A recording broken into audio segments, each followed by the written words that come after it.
बताओ बीरबल, क्या सोई हुई किस्मत को अक्ल से जगाया जा सकता है या भाग्य के आगे हर समझदार घुटने टेक देता है? जहां पनाह, इस सवाल के जवाब के लिए आपको मेरे साथ कश्मीर चलना पड़ेगा। इतिहास गवाह है कि जब शहंशाह अकबर भी जीवन के जटिल प्रश्नों और षड्यंत्रों के भंवर में फंसे, तो बीरबल की तीक्ष्ण बुद्धि ने ही उनके दिमाग की बत्ती जलाई और हर कठिन परिस्थिति का सटीक समाधान निकाला। क्या कभी आपके साथ ऐसा हुआ है कि किसी कठिन परिस्थिति में आपके सारे रास्ते बंद हो गए हों और अचानक एक छोटे से विचार ने सब कुछ बदल दिया हो? इसी को कहते हैं दिमाग की बत्ती जलना। जब संकट गहरा हो और भाग्य भी साथ छोड़ता हुआ प्रतीत हो, तब केवल एक प्रखर विचार ही वो चिंगारी बन सकता है जो अंधकार को मिटा दे। आइए शुरू करते हैं एक ऐसी ही बौद्धिक यात्रा जहां किस्मत की लकीरों पर बुद्धि की प्रज्ञा भारी पड़ती है और हर मोड़ पर आपकी भी दिमाग की बत्ती जल उठती है। क्या आप तैयार हैं इस अनोखी यात्रा के लिए? शहंशाह अकबर का दरबार अपनी भव्यता, न्यायप्रियता और ज्ञान चर्चा के लिए पूरे विश्व में प्रसिद्ध था। लाल पत्थरों से निर्मित दीवाने खास में शाम की ठंडी हवा यमुना नदी की ओर से बहकर आ रही थी। मखमली कनातों, झिलमिलाते झाड़ फानूसों और इत्र की भीनी भीनी सुगंध से महकते इस कक्ष में राज्य के प्रबुद्ध सभासद, मंत्री और विचारक एकत्रित थे। शहंशाह एक ऊंचे मसनद पर विराजमान थे। उनके मुख पर एक गंभीर विचार मग्नता थी जो अक्सर किसी गहरे यक्ष प्रश्न के आने पर दिखाई देती थी। दरबार में उपस्थित सभी दरबारी शांत थे, क्योंकि वे जानते थे कि जब शहंशाह इस तरह मौन होते हैं तो कोई ना कोई ऐसा प्रश्न आने वाला होता है जो सबकी बुद्धि की परीक्षा लेगा। तभी शहंशाह ने अपनी गहरी और प्रभावशाली आवाज में सन्नाटे को तोड़ा। उन्होंने सभा की ओर देखते हुए कहा, सभासदों, आज हमारे मन में एक ऐसा द्वंद्व उत्पन्न हुआ है जो सदियों से मानव मस्तिष्क को मथता रहा है। हम जानना चाहते हैं कि मनुष्य के जीवन में सबसे बड़ा स्थान किसका है, बुद्धि का या भाग्य का? क्या केवल बुद्धि के बल पर इंसान शिखर पर पहुंच सकता है या भाग्य की एक अदृश्य रेखा उसकी पूरी समझदारी पर पानी फेर सकती है? राजा टोडरमल, अबुल फजल और मान सिंह जैसे दिग्गजों ने एक दूसरे की ओर देखा। दरबारी अपनी अपनी राय बनाने लगे। दरबार के एक कोने में खड़े मुल्ला दो प्याजा ने अवसर देखकर आगे कदम बढ़ाया। वे हमेशा बीरबल को चाह दिखाने का अवसर ढूंढते रहते थे। उन्होंने झुककर सलाम किया और कहा, जहां पना, इसमें तो कोई संदेह ही नहीं होना चाहिए। भाग्य ही सबसे बड़ा है। यदि भाग्य अनुकूल ना हो तो संसार का सबसे बड़ा बुद्धिमान भी दर दर की ठोकरें खाता है। इतिहास गवाह है कि कई बार अत्यंत मूर्ख लोग भी भाग्य के सहारे सिंहासन पर बैठ जाते हैं और परम ज्ञानी उनके सामने हाथ जोड़े खड़े रहते हैं। अकबर ने इस तर्क को सुना और सिर हिलाया। फिर उन्होंने बीरबल की ओर देखा, जो शांत भाव से मंद मंद मुस्कुरा रहे थे।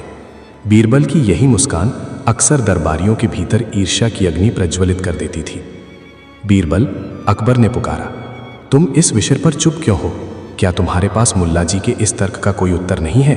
तुम्हारा क्या मानना है, बुद्धि बड़ी है या भाग्य? बीरबल ने आगे बढ़कर अदब से झुकते हुए कहा, जहां पना, मुल्ला जी का विचार अपनी जगह सही हो सकता है, परंतु मेरा मानना तनिक भिन्न है।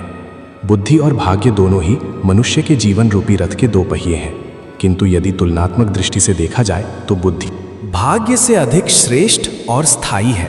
भाग्य केवल अवसर प्रदान करता है, लेकिन उन अवसरों का लाभ कैसे उठाना है, संकट के समय अपने अस्तित्व को कैसे बचाना है और विपत्ति को भी अवसर में कैसे बदलना है, ये केवल बुद्धि ही सिखा सकती है। भाग्य से मिला साम्राज्य भी यदि बुद्धिहीन के हाथ में चला जाए तो वो नष्ट हो जाता है, परंतु यदि एक बुद्धिमान व्यक्ति का भाग्य रूठ भी जाए तो वो अपनी बुद्धि के बल पर पुनः अपना भाग्य लिख लेता है।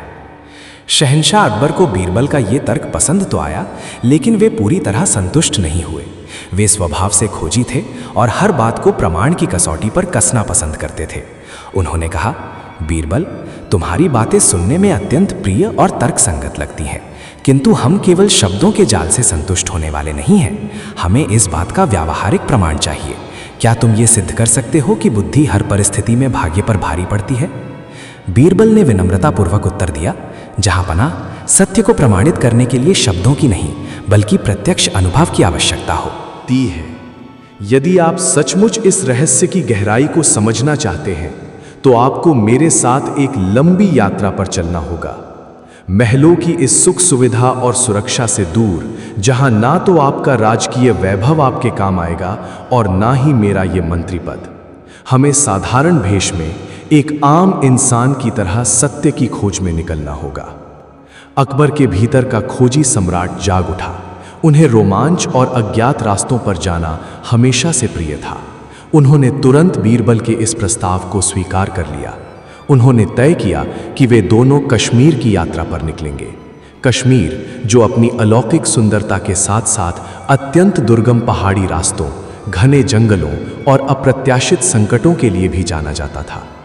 यात्रा पर प्रस्थान करने से ठीक एक दिन पहले, संध्या के समय, जब आगरा का बाजार अपनी पूरी रौनक पर था, बीरबल भेष बदलकर यमुना के घाट की ओर टहलने गए। वहां उनकी मुलाकात कश्मीर के एक अत्यंत वृद्ध, दृष्टिहीन ज्योतिषी से हुई। वो वृद्ध यमुना किनारे एक पुराने पीपल के पेड़ के नीचे बैठा हुआ था। उसके चेहरे पर गहरा तेज था और वो अपनी फटी हुई पोटली से कुछ प्राचीन दस्तावेज निकाल रहा था। बीरबल ने उस वृद्ध के पास जाकर उन्हें प्रणाम किया। वृद्ध ने बिना देखे ही कहा, आओ महेश दास, तुम्हारी बुद्धि की कीर्ति चारों ओर फैली है, परंतु स्मरण रहे, जिस यात्रा पर तुम निकलने वाले हो, वहां केवल बुद्धि की सीमाएं समाप्त हो सकती हैं। बीरबल चौंक गए कि इस दृष्टिहीन वृद्ध ने उनका असली नाम कैसे जान लिया। उन्होंने अत्यंत आदरपूर्वक पूछा, बाबा, आप मुझे जानते हैं और आप किस यात्रा की बात कर रहे हैं? वृद्ध ने अपनी झुर्रीदार उंगलियों से अपनी पोटली में से तांबे की एक प्राचीन खंडित मुहर निकाली। वो मुहर बीच से टूटी हुई थी और उस पर प्राचीन शारदा लिपि में कुछ रहस्यमयी अक्षर खुदे हुए थे। वृद्ध ने वो आधी टूटी हुई मुहर बीरबल की हथेली पर रख दी। बीरबल ने उस मुहर को ध्यान से देखा। उस पर खुदे शब्द किसी अत्यंत प्राचीन काल के प्रतीत हो रहे थे। उन्होंने पूछा, बाबा, ये क्या है और ये आधी ही क्यों है? वृद्ध ने एक गहरी सांस ली और अत्यंत रहस्यमयी आवाज में कहा, ये कश्मीर के एक लुप्त हो चुके प्राचीन राजवंश की राजमुहर का आधा भाग है। स पर लिखा संदेश अधूरा है। इस मोहर का दूसरा आधा भाग कश्मीर की वादियों में किसी ऐसे स्थान पर छिपा है जहां भाग्य और बुद्धि का अंतिम युद्ध होगा। जब तक ये दोनों भाग आपस में नहीं मिलेंगे, तब तक कश्मीर के इतिहास का एक बहुत बड़ा रहस्य और एक महाविपत्ति का समाधान कभी सामने नहीं आ पाएगा। इसे अपने पास सुरक्षित रखो। जब तुम कश्मीर की सबसे ऊंची बर्फीली चोटी के पास पहुंचोगे, तब तुम्हें इस मोहर की वास्तविक शक्ति और इसके पीछे छिपे उस सत्य का पता चलेगा जो पूरे हिंदुस्तान के भविष्य को बदल सकता है। परंतु याद रखना, इसका खुलासा केवल तभी करना जब स्थिति जीवन और मृत्यु के बीच लटक रही हो। बीरबल ने उस रहस्यमयी तांबे की मुहर को अत्यंत सावधानी से अपने कपड़ों के भीतर छिपा लिया। वृद्ध ज्योतिषी के इन शब्दों ने उनके मन में एक गहरा कौतूहल पैदा कर दिया था। ये एक ऐसा तथ्य था जिसे उन्होंने शहंशाह अकबर से भी गुप्त रखने का निर्णय लिया, क्योंकि वे जानते थे कि सही समय आने पर ही इस रहस्य का उद्घाटन होना न्यायसंगत होगा। अगली सुबह, जब भोर की पहली किरण भी धरती पर नहीं उतरी थी, आगरा के लेके एक गुप्त द्वार से दो साधारण यात्री बाहर निकले। शहंशाह अकबर ने एक साधारण अनाज व्यापारी का भेष धारण किया था, जिनका नाम उन्होंने जलाल रखा था। उनके बदन पर खद्दर का साधारण कुर्ता, पैरों में चमड़े की घिसी हुई जूतियां और सिर पर एक साधारण पगड़ी थी। वहीं बीरबल उनके मुनीम और मार्गदर्शक के रूप में थे, जिनका नाम महेश था। जैसे ही वे आगरा की सीमा से बाहर निकले, धूल भरे कच्चे रास्तों पर चलते हुए शहंशाह को पहली बार ये एहसास हुआ कि महलों के मखमली गद्दों से इतर आम जनता का जीवन कितना कठिन होता है। तेज धूप, पैरों में चुभते कंकड़ और पीने के पानी के लिए मीलों का सफर, ये सब अकबर के लिए बिल्कुल नया अनुभव था।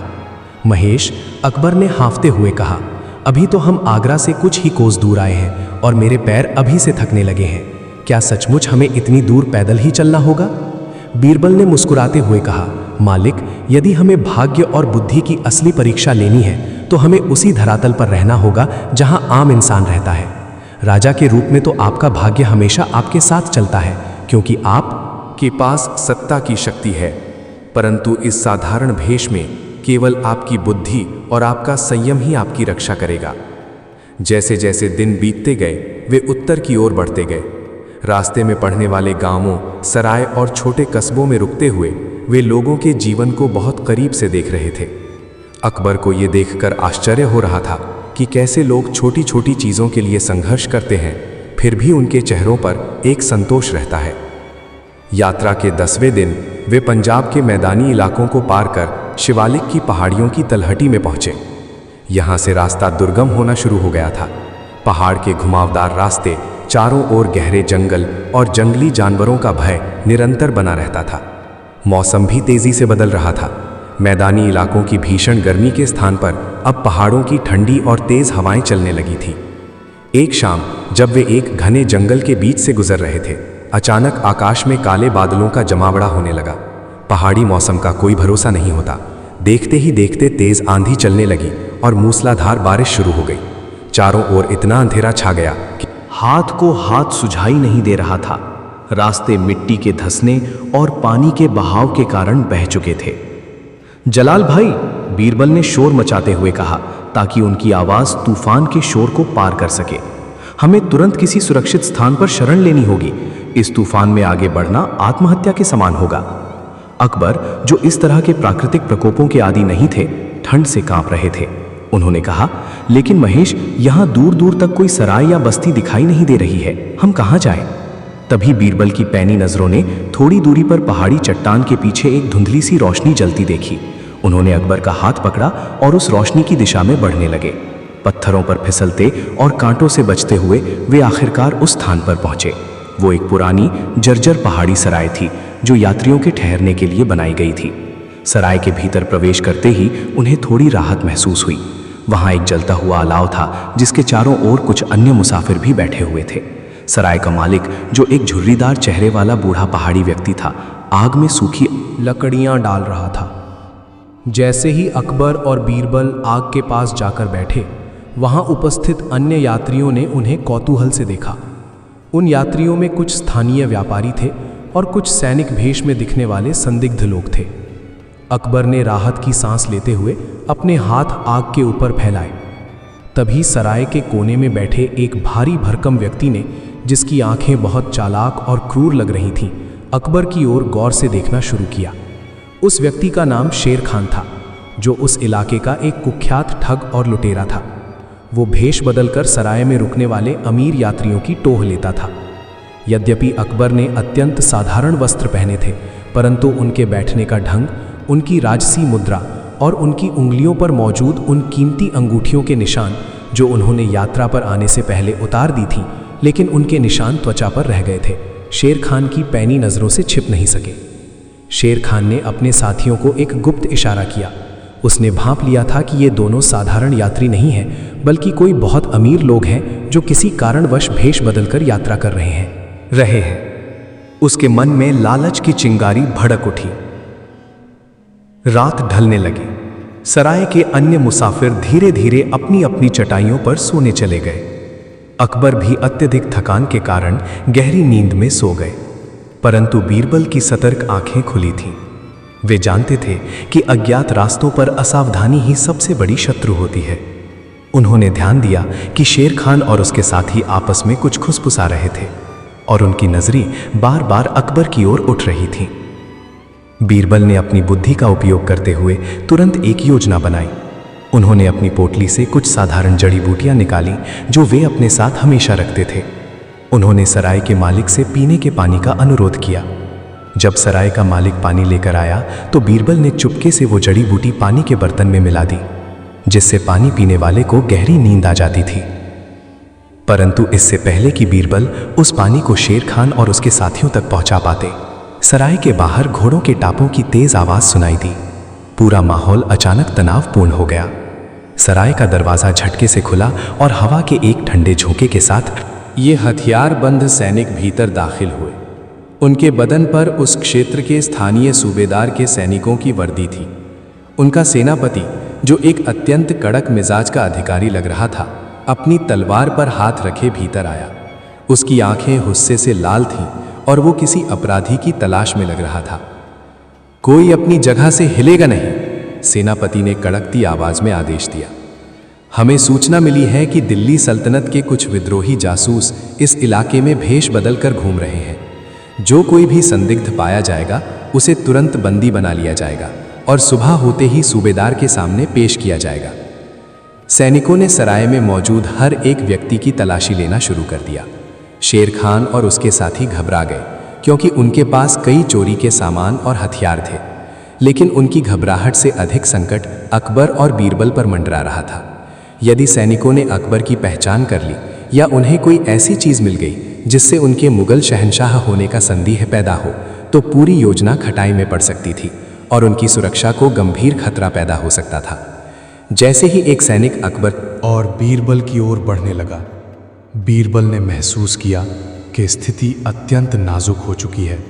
यहाँ भाग्य उनका साथ देगा या उनकी बुद्धि उन्हें इस संकट से बाहर निकालेगी। बीरबल के दिमाग के घोड़े तेजी से दौड़ने लगे। उन्होंने अपने कुर्ते के भीतर छिपी उस रहस्यमयी आधी तांबे की मुहर को छुआ जिसके बारे में आगरा के उस वृद्ध ने चेतावनी दी थी। तभी सैनिक ने अकबर को कंधे से पकड़कर झटके से उठाया और उनके चेहरे पर अपनी मशाल की रोशनी डाली। अकबर की आंखों में वो राजसी तेज और क्रोध था जिसे देखकर कोई भी पहचान सकता था कि ये कोई साधारण अनाज व्यापारी नहीं है। सैनिक चौंक गया और उसने अपनी तलवार की मूठ पर हाथ रखते हुए चिल्लाकर कहा, सेनापति जी, जरा इधर आइए। इस आदमी के चेहरे और इसके हाव भाव को देखिए। ये कोई साधारण मुसाफिर नहीं लगता। इसके नैन नक्श और इसकी चाल किसी ऊंचे घराने के विद्रोही जैसी है। सेनापति बड़ी तेजी से अकबर की ओर बढ़ा। उसने अपनी नंगी तलवार अकबर की गर्दन के पास लाते हुए कहा, सच सच बताओ, कौन हो तुम दोनों और इतनी रात को इस दुर्गम पहाड़ी रास्ते पर भेष बदल कर कहाँ जा रहे हो? अकबर ने क्रोध में कुछ बोलना चाहा, लेकिन बीरबल ने तुरंत स्थिति को संभालते हुए बीच में हस्तक्षेप किया। उन्होंने सेनापति के सामने हाथ जोड़ते हुए अत्यंत दयनीय आवाज में कहा, हुजूर, दया करें, हम तो बेहद गरीब और लाचार लोग हैं। ये मेरे मालिक हैं जो मानसिक रूप से अस्वस्थ हैं। इन्हें ये भ्रम हो गया है कि ये बहुत बड़े राजा हैं। इसी बीमारी के कारण इनका पूरा कारोबार नष्ट हो गया और हम इनके इलाज के लिए इन्हें पहाड़ी जड़ी बूटियों के वैद्य के पास ले जा रहे हैं। सेनापति ने संदेह भरी नजरों से बीरबल को देखा। उसने कहा, क्या तुम समझते हो कि मैं तुम्हारी इन मनगढ़ंत कहानियों पर विश्वास कर लूंगा? इसकी आंखों का तेज और इसके खड़े होने का ढंग किसी पागल का नहीं, बल्कि किसी अत्यंत घमंडी और शक्तिशाली व्यक्ति का लगता है। सैनिकों, इन दोनों को तुरंत बेड़ियों में जकड़ दो। जैसे ही सैनिक आगे बढ़े, बीरबल ने अपनी बुद्धि का आखिरी पासा फेंकने का निर्णय लिया। उन्होंने अपनी जेब से कुछ ऐसा निकाला जिसे देखकर सेनापति के चेहरे का रंग उड़ गया। वो चीज कोई साधारण वस्तु नहीं थी, बल्कि मुगल यह सल्तनत के गुप्तचर विभाग का एक अत्यंत गोपनीय प्रतीक चिन्ह था, जिसे बीरबल ने यात्रा पर निकलने से पहले सुरक्षा के लिहाज से अपने पास रख लिया था। उन्होंने वो प्रतीक चिन्ह इस तरह सेनापति को दिखाया कि केवल वही उसे देख सके। सेनापति के कदम वहीं ठिठक गए। उसके माथे पर पसीने की बूंदें उभर आईं। वो समझ नहीं पा रहा था कि इस साधारण दिखने वाले मुसाफिर के पास सल्तनत का इतना गुप्त और सर्वोच्च प्रतीक कैसे हो सकता है। तभी सराय के बाहर एक भयानक गर्जना हुई। पहाड़ी का एक बड़ा हिस्सा टूटकर नीचे गिरने लगा था, जिससे लैंडस्लाइड की स्थिति बन रही थी। मिट्टी और पत्थरों के गिरने का शोर इतना तेज था कि पूरी सराय कांप उठी। चारों ओर हाहाकार मच गया। सैनिक और मुसाफिर अपनी जान बचाने के लिए बाहर की ओर भागने लगे। इसी अफरा तफरी में सेनापति ने चिल्लाकर अपने सैनिकों को पीछे हटने का आदेश दिया। इस महाविपत्ति और प्राकृतिक उथल पुथल के बीच बीरबल ने अकबर का हाथ पकड़ा और उन्हें सराय के पिछले दरवाजे से बाहर निकाला। बाहर घोर अंधकार था। बारिश की बौछारें चेहरे पर सुइयों की तरह चुभ रही थीं और पीछे से सराय के डहने की आवाजें आ रही थीं। वे बिना पीछे देखे उस संकरे पहाड़ी रास्ते पर भागने लगे, जहां हर कदम पर मौत का गड्ढा था। तभी पीछे से एक साया उनका पीछा करता हुआ दिखाई दिया।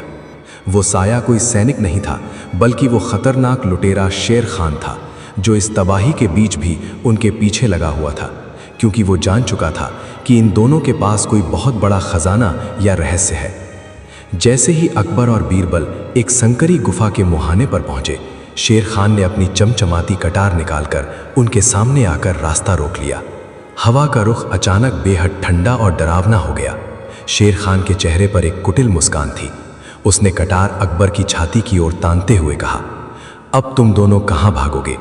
तूफान बाहर तुम्हारा काल बनकर खड़ा है और अंदर मैं। सीधे सीधे बताओ कि तुम दोनों कौन हो और तुम्हारे पास वो रहस्यमयी चीज़ क्या है जिसे देखकर सेनापति के भी होश उड़ गए थे, वरना इस गुफा में तुम्हारी लाशें सड़ेंगी और किसी को कानों कान खबर भी नहीं होगी। अकबर ने अपने जीवन में पहली बार खुद को इस तरह सीधे मौत के सामने बेबस पाया। या उनके पास ना तो उनकी सेना थी, ना उनके अंगरक्षक और ना ही कोई हथियार।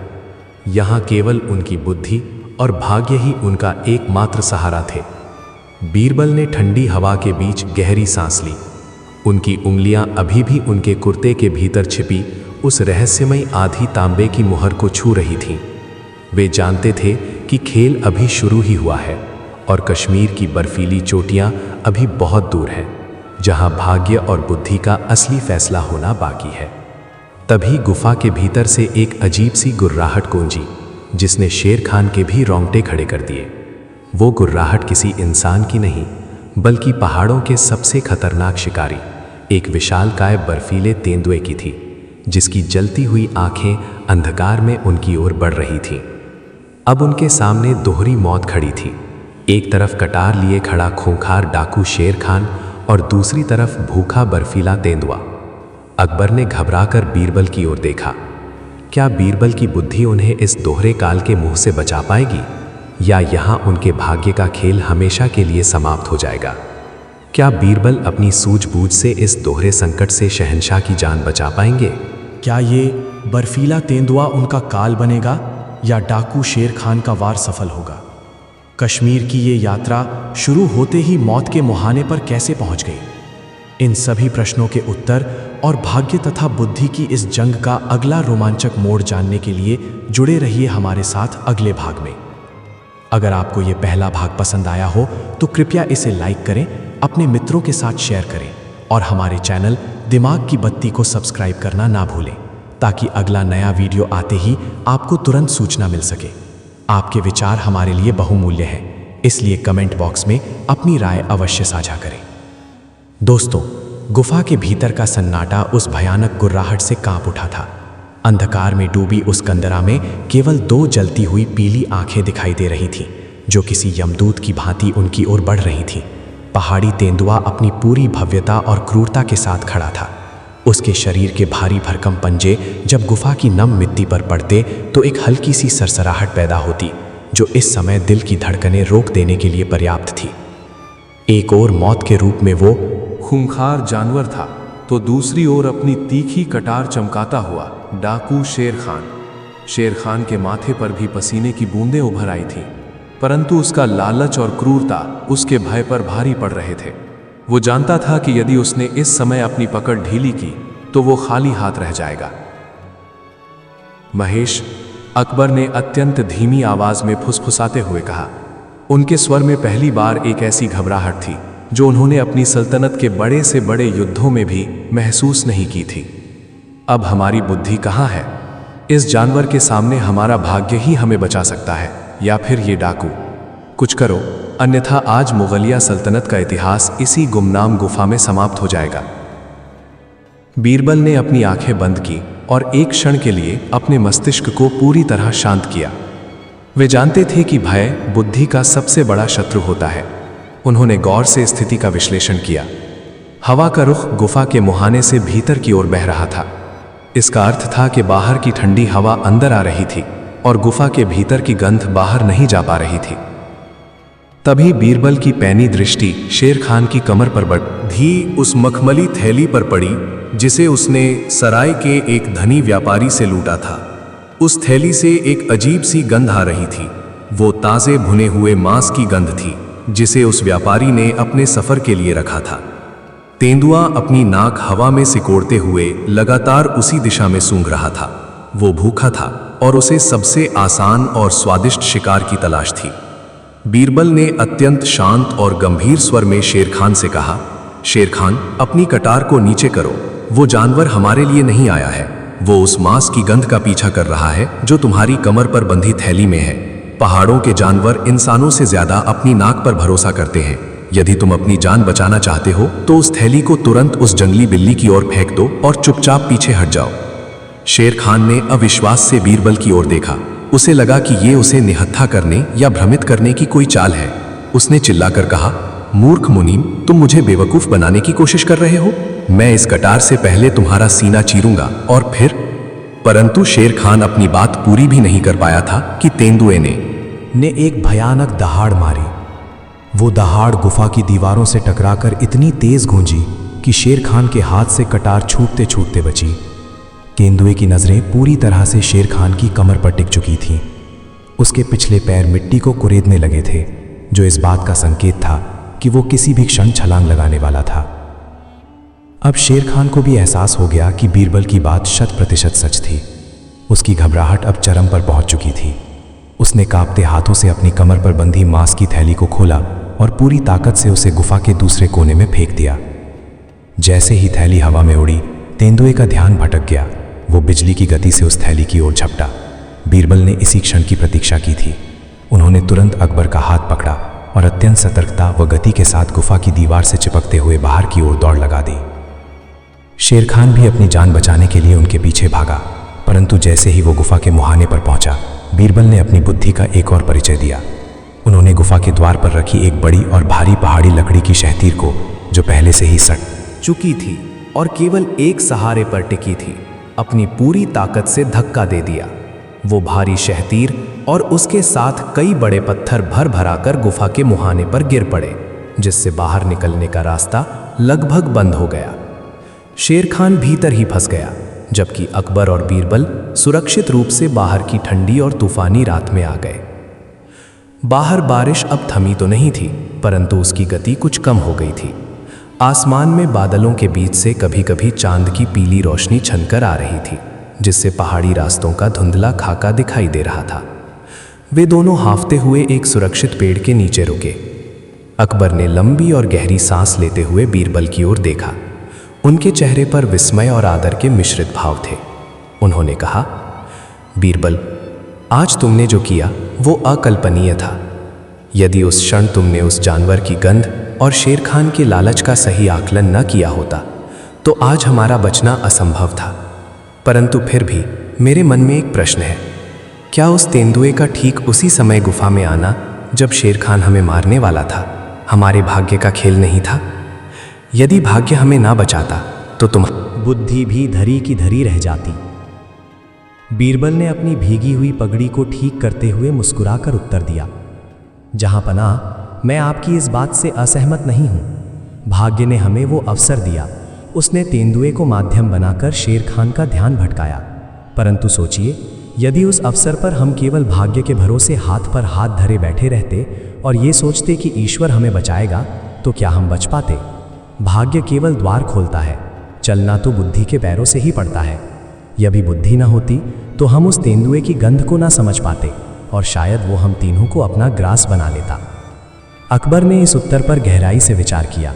वे समझ रहे थे कि बीरबल की हर बात के पीछे एक अटूट सत्य छिपा होता है, परंतु शहंशाह का स्वाभिमान अभी भी पूरी तरह हार मानने को तैयार नहीं था। उन्होंने कहा, यात्रा अभी बहुत लंबी है महेश भाई। अभी तो हमने केवल पहाड़ों की दहलीज पर कदम रखा है। कश्मीर की असली चुनौतियां तो आगे हमारा इंतजार कर रही हैं। देखते हैं कि आगे बुद्धि हमारा साथ देती है या भाग्य। सुबह होने तक मौसम पूरी तरह साफ हो चुका था।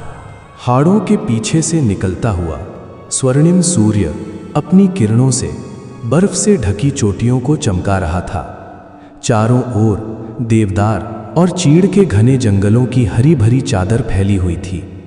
हवा में एक नई ताजगी और सौंधी खुशबू थी। अकबर और बीरबल अपनी यात्रा में आगे बढ़ते हुए पंजाब की सीमाओं को पीछे छोड़ चुके थे और अब जम्मू के पहाड़ी क्षेत्रों में प्रवेश कर रहे थे। ये क्षेत्र अत्यंत सुंदर होने के साथ साथ अपनी अनूठी संस्कृति और कड़े रीति रिवाजों के लिए जाना जाता था। यहाँ के छोटे छोटे राज्यों के अपने कानून थे, जो अक्सर बहुत कठोर और पारंपरिक मान्यताओं पर आधारित होते थे। चलते चलते दोपहर के समय वे एक बड़े और समृद्ध पहाड़ी कस्बे में पहुंचे, जिसका नाम अखनूर था। ये कस्बा चिनाब नदी के किनारे बसा हुआ था, जिसके ठंडे और मटमैले पानी की आवाज़ दूर दूर तक गूंज रही थी। कस्बे के मुख्य चौराहे पर भारी भीड़ जमा थी। लोग आपस में बड़ी उत्तेजना के साथ बातें कर रहे थे और किसी तमाशे को देखने के लिए उत्सुक लग रहे थे। जिज्ञासावश अकबर और बीरबल भी उस भीड़ की ओर बढ़ गए। वहां बीच चौराहे पर एक ऊंचा मंच बना हुआ था जिस पर उस क्षेत्र के स्थानीय जमींदार और मुख्य न्यायकर्ता ठाकुर भैरव सिंह विराजमान थे। ठाकुर भैरव सिंह अपने कठोर और रूढ़िवादी स्वभाव के लिए कुख्यात थे। उनके चेहरे पर एक अजीब सा घमंड था और उनकी बड़ी बड़ी मूछें उनके क्रूर स्वभाव को दर्शा रही थीं। मंच के सामने एक युवा चरवाहा खड़ा था जिसका नाम देवू था। देवू के कपड़े फटे हुए थे और वो डर से थर थर कांप रहा था। उसके हाथ लोहे की जंजीरों से बंधे थे। देवू की बूढ़ी माँ रो रो कर ठाकुर के पैरों में गिर रही थी और दया की भीख मांग रही थी। दहाई है ठाकुर साहब, मेरा बेटा निर्दोष है, बुढ़िया रोते हुए चिल्ला रही थी। इसने कभी सपने में भी चोरी की बात नहीं सोची, ये तो केवल अपनी बकरियों को चराने गया था। ठाकुर भैरव सिंह ने गुस्से से अपनी लाठी जमीन पर पटकी और गरजते हुए कहा, चुप रहे बुढ़िया, तेरे रोने धोने से कानून नहीं बदलेगा। इसके पास से हमारे कुल देवता की सोने की वो कैंची मिली है जिससे हर साल वसंत पंचमी पर पूजनीय भेड़ों के बाल काटे जाते हैं। ये कोई साधारण चोरी नहीं है, ये हमारे धर्म और परंपरा का अपमान है। भीड़ में से किसी ने चिल्लाकर पूछा, परंतु ठाकुर साहब, देवू तो कह रहा है कि उसे ये कैंची नदी के किनारे लावारिस पड़ी मिली थी, उसने इसे चुराया नहीं है। ठाकुर ने एक कुटिल मुस्कान के साथ कहा, ये सच कह रहा है या झूठ, इसका फैसला हम इंसान नहीं करेंगे, इसका फैसला हमारे न्याय की प्राचीन परंपरा करेगी। आज इसका भाग्य ही इसकी सच्चाई का प्रमाण देगा। हमारे न्याय के नियम के अनुसार कढ़ाई में उबलते हुए सरसों के तेल में एक तांबे का सिक्का डाला जाएगा। यदि देवू निर्दोष है तो वो बिना किसी भय के अपना हाथ उस उबलते तेल में डालेगा और उस सिक्के को बाहर निकालेगा। यदि इसका भाग्य और इसके देवता इसके साथ हैं तो इसका हाथ नहीं जलेगा, और यदि इसका हाथ जल गया तो इसे उसी समय चौराहे पर फांसी दे दी जाएगी। ये सुनकर पूरी भीड़ में सन्नाटा पसर गया। देवू और उसकी माँ का रोना और तेज हो गया। उबलते तेल की कढ़ाई मंच के पास ही रखी थी, जिसके नीचे जलती हुई लकड़ियों की तेज आंच से तेल खौल रहा था। उसमें से धुएं के गुबार उठ रहे थे। किसी भी सामान्य मनुष्य के लिए उस तेल में हाथ डालना सीधे सीधे हाथ को कोयला बना देने जैसा था। अकबर ये सब देख रहे थे। उनका शाही खून खौल उठा। वे एक न्यायप्रिय सम्राट थे और इस तरह के अंधविश्वास और बर्बरता को बर्दाश्त करना उनके सिद्धांतों के खिलाफ था। उन्होंने बीरबल के कान में फुसफुसाते हुए कहा, महेश, ये तो सरासर अन्याय है। उबलते हुए तेल में हाथ डालने पर तो निर्दोष का हाथ भी जल जाएगा। ये कैसा न्याय है जो केवल अंधविश्वास पर आधारित है? हमें तुरंत हस्तक्षेप करना चाहिए। मैं इस जमींदार को अपनी असली पहचान बताकर इस अत्याचार को रोकने का आदेश दूंगा। बीरबल ने तुरंत अकबर का हाथ पकड़कर उन्हें रोका। उन्होंने अत्यंत गंभीर स्वर में कहा, नहीं जलाल भाई, भूल कर भी ऐसा मत कीजिएगा।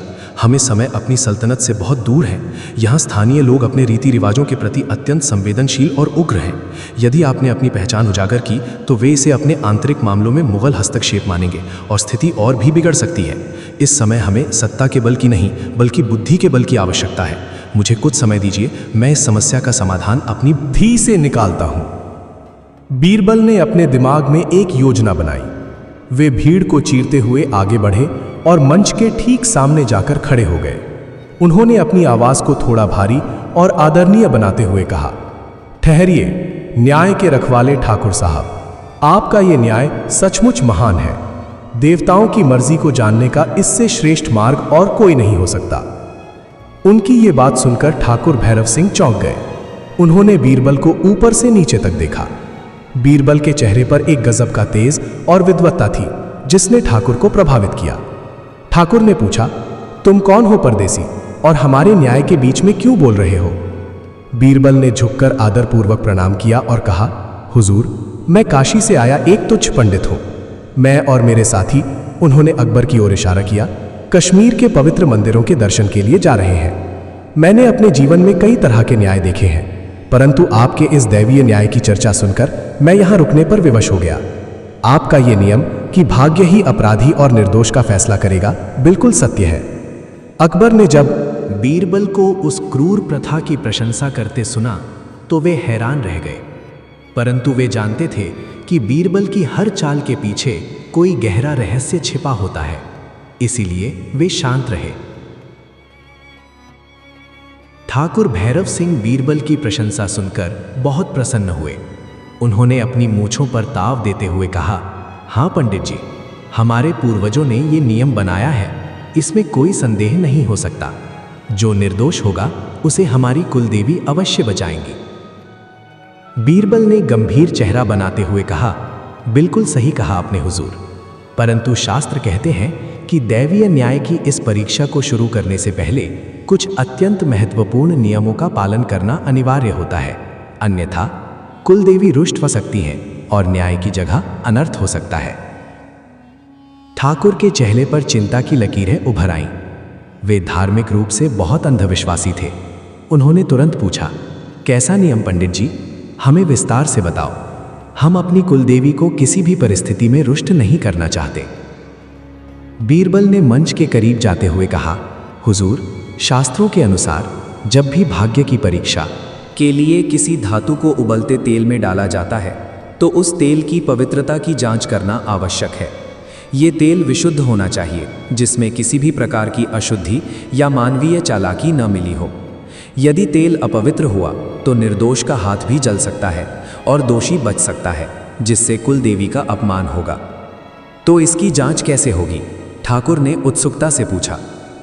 बीरबल ने मुस्कुराते हुए कहा, इसकी जांच अत्यंत सरल है। शास्त्रों में लिखा है कि जिस तेल में परीक्षा ली जानी है उसकी पवित्रता की पुष्टि स्वयं उस व्यक्ति को करनी चाहिए जो न्याय कर रहा है। चूंकि आप इस न्याय के मुख्य सूत्रधार हैं, इसलिए यदि आप स्वयं इस खौलते तेल की एक बूंद अपनी हथेली पर रखें और आपका हाथ न जले तो ये प्रमाणित हो जाएगा कि तेल पूरी तरह पवित्र है और देवी माँ इस न्याय के लिए तैयार है। इसके पश्चात ही ये आरोपी लड़का इस तेल में हाथ डालेगा। ये सुनते ही ठाकुर भैरव सिंह के चेहरे का रंग उड़ गया। उनकी घबराहट साफ देखी जा सकती थी।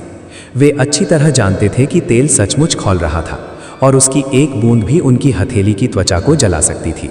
का को झुलसाने के लिए काफी थी। भीड़ में हल्की सी फुसफुसाहट शुरू हो गई। लोग एक दूसरे की ओर देखकर मुस्कुराने लगे। ठाकुर ने अपनी थूक निगलते हुए कहा, पंडित जी, ये कैसे संभव है? मैं तो केवल न्याय करता हूं, मेरी परीक्षा क्यों ली जाएगी? बीरबल ने अपनी आवाज को और गंभीर करते हुए कहा, हुजूर, यदि आप स्वयं अपनी कुलदेवी के न्याय पर विश्वास नहीं करते तो आप इस मासूम लड़के को मौत के मुंह में कैसे धकेल सकते हैं? क्या आपका भाग्य और आपकी भक्ति इस लड़के से कम है? यदि आप पीछे हटेंगे तो पूरी जनता ये समझेगी कि आपका अपनी ही देवी पर विश्वास नहीं है या फिर ये न्याय केवल एक ढोंग है। भीड़ में से अब आवाजें उठने लगी थीं। लोगों ने कहना शुरू कर दिया, हाँ, पंडित जी बिल्कुल सही कह रहे हैं। पहले तेल की पवित्रता की जांच होनी चाहिए। ठाकुर साहब को पहले अपनी भक्ति सिद्ध करनी होगी। ठाकुर भैरव सिंह पूरी तरह फंस चुके थे। वे अपनी इज्जत और जान दोनों को दांव पर नहीं लगाना चाहते थे। उन्होंने समझ लिया था कि इस विदेशी पंडित ने उन्हें बड़ी ही चतुराई से अपने ही जाल में फंसा लिया था। तभी बीरबल ने स्थिति को भांपते हुए अपनी योजना का दूसरा भाग सामने रखा।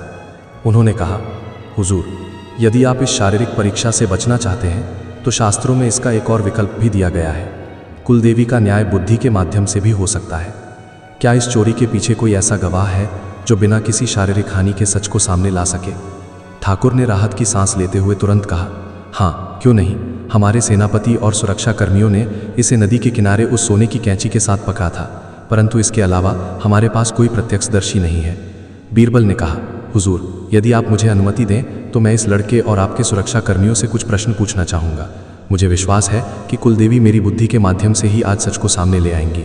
ठाकुर ने तुरंत सहमति दे दी। वे किसी भी तरह उस खौलते तेल से बचना चाहते थे। बीरबल मंच पर चढ़ गए। उन्होंने सबसे पहले देवू से पूछा, देवू, तुमने कहा कि तुम्हें ये कैंची नदी के किनारे मिली। क्या तुम बता सकते हो कि जब तुम्हें ये मिली तो ये किस स्थिति में थी? देवू ने हाथ जोड़कर कांपते हुए कहा, महाराज, मैं अपनी बकरियों को पानी पिलाने चिनाब नदी के किनारे गया था। वहाँ पानी के तेज बहाव के कारण कुछ सिल्ट और कीचड़ जमा था। मुझे कीचड़ में कुछ चमकती हुई चीज़ दिखी। जब मैंने उसे निकाला तो वो ये सोने की कैंची थी। वो पूरी तरह कीचड़ और गीली मिट्टी से सनी हुई थी। मैंने उसे साफ करने के लिए नदी के पानी में धोया ही था कि तभी ठाकुर साहब के सैनिक वहां आ पहुंचे और उन्होंने मुझे पकड़ लिया। बीरबल ने सिर हिलाया। फिर उन्होंने उस सैनिक को बुलाया जिसने देवू को पकड़ा था। वो सैनिक एक कड़क और घमंडी व्यक्ति था। बीरबल ने उससे पूछा, सैनिक भाई, जब तुमने देवू को पकड़ा तो क्या तुमने वो कैंची अपने हाथ में ली थी? सैनिक ने कहा, हाँ बिल्कुल ली थी, मैंने ही उसे इसके हाथ से छीना था। तो क्या वो कैंची गीली थी? क्या उस पर नदी की कीचड़ या पानी लगा हुआ था? बीरबल ने पूछा। सैनिक ने बिना सोचे समझे अपनी बहादुरी दिखाने के चक्कर में झूठ बोल दिया, नहीं बिल्कुल नहीं, वो कैंची पूरी तरह सूखी और साफ थी। हाँ, लड़का झूठ बोल रहा है। ये उसे अपनी पोटली में छिपाकर भागने की फिराक में था। सैनिक के इस उत्तर पर बीरबल के चेहरे पर एक विजयी मुस्कान तैर गई। उन्होंने ठाकुर भैरव सिंह और पूरी भीड़ की ओर देखते हुए जोर से कहा, सभासदों और ठाकुर साहब, न्याय हो चुका है। कुलदेवी ने सच हमारे सामने रख दिया है। सभी लोग उत्सुकता से बीरबल की ओर देखने लगे। अकबर भी बड़े ध्यान से सुन रहे थे कि बीरबल अब इस बात को कैसे सिद्ध करेंगे। बीरबल ने उस सोने की कैंची को अपने हाथ में लिया जो मंच पर एक थाली में रखी हुई थी। उन्होंने उसे ऊपर उठाते हुए कहा, ठाकुर साहब, इस कैंची की बनावट को ध्यान से देखिए। ये ठोस सोने की बनी है और इसके जोड़ों के बीच बहुत ही बारीक नक्काशी की गई है। यदि ये कैंची नदी की कीचड़ और गीली मिट्टी में दबी हुई थी, जैसा कि देवू ने कहा, तो चिनाब नदी की बारीक गाद और कीचड़ इसके जोड़ों के भीतर अवश्य जमा हो जाती, जिसे केवल पानी से धोकर इतनी जल्दी साफ नहीं किया जा सकता था। परंतु ये कैंची पूरी तरह साफ है और इसके जोड़ों में मिट्टी का एक भी कण नहीं है। लोग अचंभित होकर सुन लगे। बीरबल ने आगे कहा, परंतु सैनिक का ये कहना कि कैंची पूरी तरह सूखी और साफ थी, देवू के झूठ को नहीं बल्कि खुद सैनिक के झूठ को उजागर करता है। यदि देवू ने इसे नदी किनारे कीचड़ से निकाला होता तो ये कभी इतनी साफ और सूखी नहीं हो सकती थी। इसका अर्थ यह है कि कैंची कभी नदी के किनारे गई ही नहीं थी। इसे मंदिर के भीतर से ही चुराया गया था और मंदिर के गर्भगृह में जाने की अनुमति केवल ठाकुर साहब के खास सैनिकों और पुजारियों को ही है, किसी साधारण चरवाहे को नहीं। भीड़ में कानाफूसी होने लगी। सैनिक के चेहरे का रंग उड़ गया। वो घबराहट में पीछे हटने लगा। बीरबल ने अपनी पैनी नजरें उस सैनिक पर टिका दी और कड़क आवाज में कहा, ठाकुर साहब, अपराधी देवू नहीं बल्कि आपका ये सैनिक ही है। जरा इसके पैरों की जूतियों को ध्यान से देखिए। इसकी जूतियों पर मंदिर के भीतर बिछाई जाने वाली लाल कालीन के बारीक धागे और मंदिर की विशेष धूप की राख चिपकी हुई है, जबकि आज सुबह से मंदिर का गर्भगृह आम जनता के लिए बंद था। इसने खुद मंदिर से कैंची चुराई और जब इसे लगा कि यह पकड़ा जा सकता है तो उसने इसे इस गरीब चरवाहे के सिर मढ़ दिया। ठाकुर भैरव सिंह ने गुस्से से अपने सैनिकों को आदेश दिया, इसकी तलाशी लो। सैनिकों ने तुरंत उस सैनिक को पकड़ा और उसकी तलाशी ली। उसके कुर्ते के भीतर के गुप्त जेब से मंदिर के कुल देवता के मुकुट का एक छोटा सोने का मोती बरामद हुआ, जिसे उसने कैंची के साथ ही चुराया था। सच्चाई सबके सामने आ चुकी थी। भीड़ ने देवू की जय जयकार शुरू कर दी और बीरबल की बुद्धि का लोहा मान लिया। ठाकुर भैरव सिंह ने देवू को तुरंत मुक्त कर दिया और उस धोखेबाज सैनिक को जेल में डालने का आदेश दिया। शाम को जब यह सब शांत हुआ तो ठाकुर भैरव सिंह ने आदरपूर्वक बीरबल और अकबर को अपने महल में आमंत्रित किया। उन्होंने बीरबल को अमूल्य उपहार और रास्ते के सफर के लिए सोने के सिक्के भेंट करने चाहे, परंतु बीरबल ने केवल आवश्यक खाद्य सामग्री और 2 अच्छे पहाड़ी घोड़े स्वीकार किए। जब वे दोनों कस्बे से बाहर निकले और ठंडी पहाड़ी हवा के बीच अपने घोड़ों पर सवार होकर आगे बढ़े तो अकबर ने अपनी हार स्वीकार करते हुए कहा, बीरबल, आज मैं वास्तव में निरुत्तर हूं। यदि आज तुमने अपनी प्रखर बुद्धि का परिचय ना दिया होता तो उस निर्दोष चरवाहे की जान चली जाती और असली अपराधी कभी पकड़ा नहीं जाता। तुमने बिना किसी हिंसा के केवल तर्कों और सूक्ष्म निरीक्षण से न्याय कर दिया। बीरबल ने नम्रता से कहा, जहांपना, ये केवल बुद्धि का खेल था, परंतु याद रखिए, यदि हमारा भाग्य हमें उस समय उस चौराहे पर न लाता तो क्या हम उस लड़के की जान बचा पाते? भाग्य ने हमें वहां भेजा और बुद्धि ने हमें सही मार्ग दिखाया। इसलिए मैंने कहा था कि ये दोनों एक दूसरे के बिना अधूरे हैं। रास्ता अब और अधिक कठिन होता जा रहा था। वे जैसे जैसे कश्मीर की मुख्य घाटी की ओर बढ़ रहे थे, पहाड़ों की ऊंचाई बढ़ती जा रही थी। अब उन्हें पीर पंजाल पर्वत श्रृंखला को पार करना था। ये श्रृंखला अपने ऊंचे दर्रों, अचानक आने वाले बर्फीले तूफानों और संकरे बर्फीले रास्तों के लिए जानी जाती थी। रात के समय वे एक छोटी पहाड़ी गुफा के पास रुके। ठंड इतनी बढ़ चुकी थी कि सांस लेने पर भी मुंह से भाप निकल रही थी। बीरबल ने सूखी लकड़ियां इकट्ठा करके आग जलाई। अकबर आग की लपटों को देखते हुए अपने विचारों में खोए थे। उन्होंने कहा, महेश, हमारी ये यात्रा केवल एक प्रश्न का उत्तर खोजने के लिए शुरू हुई थी, परंतु जैसे जैसे हम आगे बढ़ रहे हैं मुझे ऐसा लग रहा है कि हम किसी बहुत बड़े रहस्य की ओर बढ़ रहे हैं। क्या तुम्हें ऐसा नहीं लगता? बीरबल ने अपनी जेब से उस तांबे की आधी मुहर को निकाला। आग की पीली रोशनी में उस मुहर पर खुदे शारदा लिपि के अक्षर चमक रहे थे। उन्होंने उसे ध्यान से देखा। वे समझ रहे थे कि कश्मीर की सीमाओं में प्रवेश करते ही इस मुहर का महत्व और अधिक बढ़ जाएगा। उन्होंने अकबर से कहा, जहां पनाह, दुनिया में कोई भी घटना अकारण नहीं होती।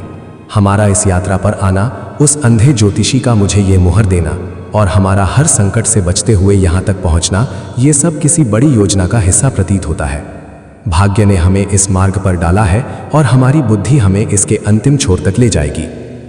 अगले दिन सुबह उन्होंने एक स्थानीय पहाड़ी मार्गदर्शक को काम पर रखा, जिसका नाम कालू था। कालू एक अजीब सा दिखने वाला व्यक्ति था, जिसकी आंखें हमेशा इधर उधर घूमती रहती थीं और वो बहुत मैं बोलता था। उसने वादा किया कि वो उन्हें एक ऐसे गुप्त मार्ग से कश्मीर ले जाएगा जहां सुरक्षा कर्मियों की चौकियां नहीं थीं और रास्ता भी छोटा था। घोड़ों पर सवार होकर वे बर्फीली घाटियों के बीच से गुजरने लगे। चारों ओर बर्फ की सफ़ेद चादर बिछी हुई थी, जिस पर सूर्य की किरणें पड़कर आंखों को चौंधिया रही थीं। हवा इतनी ठंडी थी कि चेहरे को सुन्न कर दे रही थी। दोपहर के बाद मौसम ने अचानक करवट ली। आसमान में घने सफ़ेद कोहरे की चादर छा गई, जिससे कुछ ही फीट की दूरी पर देखना भी असंभव हो गया। मार्गदर्शक कालू आगे आगे चल रहा था। अचानक कालू ने अपने घोड़े को रोका। वे एक विशाल खंडहर हो चुके पहाड़ी किले के सामने खड़े थे। ये किला किसी प्राचीन काल का प्रतीत होता था, जिसकी विशाल पत्थर की दीवारें बर्फ से ढकी थीं और उसके बुर्ज हवा में काले भूतों की तरह खड़े थे। ये क्या है कालू? अकबर ने अपने घोड़े को संभालते हुए पूछा। हम कहाँ आ गए हैं? ये तो मुख्य रास्ता नहीं लगता। कालू के चेहरे पर एक कुटिल मुस्कान उभरी। उसने अत्यंत ठंडे स्वर में कहा, मालिक, ये तुंग शिखर का प्राचीन किला है। आज की रात आपको यहीं बितानी होगी। आगे का रास्ता बर्फबारी के कारण पूरी तरह बंद हो चुका है। बीरबल ने जैसे ही तुंग शिखर नाम सुना, उनके कान खड़े हो गए। उन्हें तुरंत आगरा के उस वृद्ध ज्योतिषी के शब्द याद आए, जिन्होंने इस मुहर के संदर्भ में तुंग शिखर का नाम लिया था। उनके भीतर का सारा तंत्र सचेत हो गया। वे जैसे ही किले के विशाल और जर्जर मुख्य द्वार के भीतर दाखिल हुए, चारों ओर एक अजीब सा सन्नाटा पसरा हुआ था। केवल हवा के चलने से किले के पुराने द्वारों के चरमराने की आवाजें आ रही थी। तभी, इससे पहले कि वे कुछ समझ पाते, उनके पीछे एक भारी आवाज गूंजी। मुख्य द्वार का विशाल लोहे का दरवाजा एक भयानक चीख के साथ बंद हो गया। अकबर और बीरबल ने चौंक कर पीछे देखा। कालू वहां नहीं था। वो बड़ी चतुराई से बाहर निकल चुका था और उसने उन्हें भीतर बंद कर दिया था। किले के भीतर का अंधकार सघन होने लगा। तभी किले के पत्थरों के फर्श के नीचे से एक अजीब सी गड़गड़ाहट की आवाज आने लगी। वो आवाज किसी विशाल यंत्र के चलने जैसी थी। अचानक जिस भारी पत्थर के फर्श पर वे खड़े थे, वो धीरे धीरे खिसकने लगा। उनके पैरों के नीचे की जमीन गायब हो रही थी, जिससे नीचे एक गहरी बर्फीली खाई दिखाई दे रही थी, जिसमें नुकीले लोहे के शूल लगे हुए थे। उसी अंधकार के बीच से एक भारी और भयानक आवाज गूंजी, जो कोई भी इस गुप्त दुर्ग में बिना अनुमति के प्रवेश करता है, वो काल का ग्रास बनता है। केवल वही बच सकता है जिसके पास इस दुर्ग के बंद द्वारों को खोलने वाली वो रहस्यमयी चाबी हो, जो सदियों पहले खो गई थी। अकबर ने चिल्लाकर कहा, बीरबल, फर्श पूरी तरह खिसक रहा है। हमारे पास खड़े होने के लिए केवल कुछ ही इंच की जगह बची है। हम नीचे गिर रहे हैं। बीरबल ने अपने कुर्ते के भीतर हाथ डाला और उस तांबे की आधी मुहर को बाहर निकाला। उनके दिमाग में बिजली की तेजी से विचार दौड़ने लगे। क्या ये मुहर ही इस मौत के कुएं की चाबी थी? परंतु ये तो आधी थी। क्या आधी मुहर इस विशाल यंत्र को रोक पाएगी, या फिर वे दोनों इस अंधेरी खाई में गिरकर इतिहास के पन्नों में हमेशा के लिए खो जाएंगे? पैरों के नीचे से खिसकती हुई चट्टान और नीचे अंधकार में छिपी मौत के बीच केवल कुछ ही क्षणों का फासला। सलाह बचा था। पत्थरों के आपस में रगड़ने की भारी आवाज पूरी कंदरा में गूंज रही थी और उस घिसकते हुए फर्श से उठने वाली धूल आंखों को अंधा कर रही थी। नीचे से आने वाली बर्फीली हवा इतनी ठंडी थी कि वो सीधे फेफड़ों में चुभ रही थी। लोहे के बड़े बड़े नुकीले शूल जो नीचे की खाई में गाड़े गए थे, ऊपर से आने वाले शिकार का स्वागत करने के लिए तैयार थे। अकबर ने दीवार के एक छोटे से उभार को अपनी उंगलियों से पकड़ रखा था। उनके पैर हवा में लटक रहे थे। महेश, उन्होंने चिल्लाकर कहा, मेरा हाथ फिसल रहा है। क्या यही हमारी यात्रा का अंत है? क्या हमारा भाग्य यहीं समाप्त होता है? बीरबल ने अपने एक हाथ से दीवार की दरार को पकड़ा और दूसरे हाथ से अपने कुर्ते के भीतर छिपी उस आधी तांबे की मोहर को बाहर निकाला। उनके मस्तिष्क में विचारों की आंधी चल रही थी। उन्होंने देखा कि खिसकते हुए फर्श के ठीक ऊपर दीवार में एक छोटा सा आला बना हुआ था। उस आले के भीतर एक तांबे का चक्र लगा था, जिसके बीच में एक अर्धचंद्राकार खांचा बना हुआ था। ये स्पष्ट था कि वो खांचा इसी मोहर के लिए बनाया गया था। परंतु समस्या ये थी कि मोहर केवल आधी थी, वो अर्धचंद्राकार थी, जबकि दीवार पर लगा चक्र पूरे गोल आकार की मोहर की मांग कर रहा था। यदि बीरबल उस आधी मोहर को उसमें डालते तो वो उस खांचे को पूरी तरह से भर नहीं पाती और लॉकिंग तंत्र सक्रिय नहीं होता। बुद्धि, मुझे अपनी बुद्धि का उपयोग करना होगा, बीरबल ने खुद से कहा। उन्होंने गौर से उस तांबे के चक्र को देखा। उन्होंने महसूस किया कि ये प्राचीन यांत्रिक प्रणाली पानी और रेत के संतुलन पर काम करती थी। जब मोहर को खांचे में डाला जाता तो उसके वजन और आकार से एक आंतरिक लीवर दबता था, जो पानी के प्रवाह को रोककर फर्श को वापस अपनी जगह पर लाता था। चूंकि मोहर आधी थी, इसलिए उसका वजन आवश्यक दबाव बनाने के लिए अपर्याप्त था। बीरबल ने तुरंत अपनी कमर पर बंधे मुनीम के थैले को टटोला। उसमें लोहे की भारी कलम, स्याही की एक छोटी पीतल की दवात और कुछ तांबे के सिक्के थे। बीरबल ने बिना समय गवाए उस आधी मोहर को खांचे में डाला। जैसा कि उन्हें संदेह था, फर्श का खिसकना नहीं रुका। अब केवल 3 इंच की जगह बची थी, जिसके बाद वे सीधे उस जानलेवा खाई में गिरने वाले थे। बीरबल ने तुरंत अपनी पीतल की दवात को मुहर के ठीक पीछे उस खाली बचे आधे स्थान पर ठूंस दिया और अपने कुर्ते की एक मजबूत पट्टी फाड़कर उसे उस खांचे के भीतर दबा दिया, ताकि दवात और मुहर एक साथ कस जाए। उन्होंने अपनी पूरी ताकत से उस दवात और मुहर के जोड़ पर दबाव डाला। एक क्षण के लिए कुछ नहीं हुआ, गड़गड़ाहट जारी रही। अकबर का हाथ दीवार से फिसल गया और वे नीचे की ओर गिरे। जहां पना, बीरबल चिल्लाए। परंतु ठीक उसी क्षण एक भारी लोहे के गियर के टूटने और रुकने की आवाज आई। वो यांत्रिक गड़गड़ाहट अचानक थम गई। फर्श का खिसकना रुक गया। बीरबल ने फुर्ती से झुककर अकबर का हाथ पकड़ा, जो केवल एक हाथ के सहारे उस भयानक खाई के मुहाने पर लटके हुए थे। बीरबल ने अपनी पूरी शारीरिक शक्ति लगाकर अकबर को ऊपर खींचा। दोनों हांफते हुए उस ठंडे पत्थर के फर्श पर गिर पड़े, जो अब स्थिर हो चुका था। कुछ ही क्षणों में वो फर्श धीरे धीरे वापस अपनी पुरानी स्थिति में आने लगा और दोनों हिस्से आपस में जुड़ गए। मौत का वो कुआं एक बार फिर बंद हो गया था। अकबर ने अपनी छाती पर हाथ रखकर गहर उनकी सांस ली। उनका पूरा शरीर कांप रहा था, परंतु उनकी आंखों में बीरबल के प्रति एक गहरा सम्मान था। उन्होंने कहा, महेश, तुमने एक बार फिर साबित कर दिया कि जब इंसान मौत के मुहाने पर खड़ा हो तो केवल उसकी तीव्र बुद्धि और शांत मस्तिष्क ही उसे बचा सकते हैं। तुमने उस आधी मोहर और एक साधारण दवात से उस प्राचीन काल चक्र को रोक दिया। बीरबल ने उठकर अकबर को सहारा दिया और कहा, जहांपना, मैंने केवल वही किया जो तात्कालिक परिस्थिति की मांग थी, परंतु यदि हमारे भाग्य में आज जीवित रहना न लिखा होता तो शायद मेरी दवात उस खांचे में फिट ना होती या वो पट्टी टूट जाती। बुद्धि केवल राह दिखाती है, परंतु उस राह पर चलने के लिए सांसों का चलना भाग्य के हाथ में होता है। अभी वे संभले ही थे कि अचानक किले के उस बंद कक्ष के भीतर कई मशालें जल उठीं। पत्थरों की दीवारों पर बनी मशालदानियों से पीली और लाल लपटें निकलने लगीं, जिससे पूरा कक्ष प्रकाशमान हो गया। कक्ष के सामने की दीवार, जो पूरी तरह सपाट लग रही थी, धीरे धीरे ऊपर उठने लगी। उसके पीछे से एक गुप्त गलियारा दिखाई दिया। उस गलियारे से कई लोग बाहर निकले। वे सैनिक नहीं थे, बल्कि उनके बदन पर सफ़ेद और केसरिया रंग के लंबे चोगे थे। उनके हाथों में प्राचीन काल के हथियार थे और उनके चेहरों पर एक अजीब सी गंभीरता थी।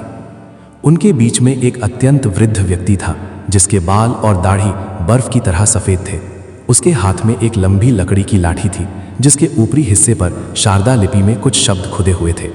वो इस गुप्त पंथ का उच्च पुरोहित प्रतीत हो रहा था। कौन है आप दोनों?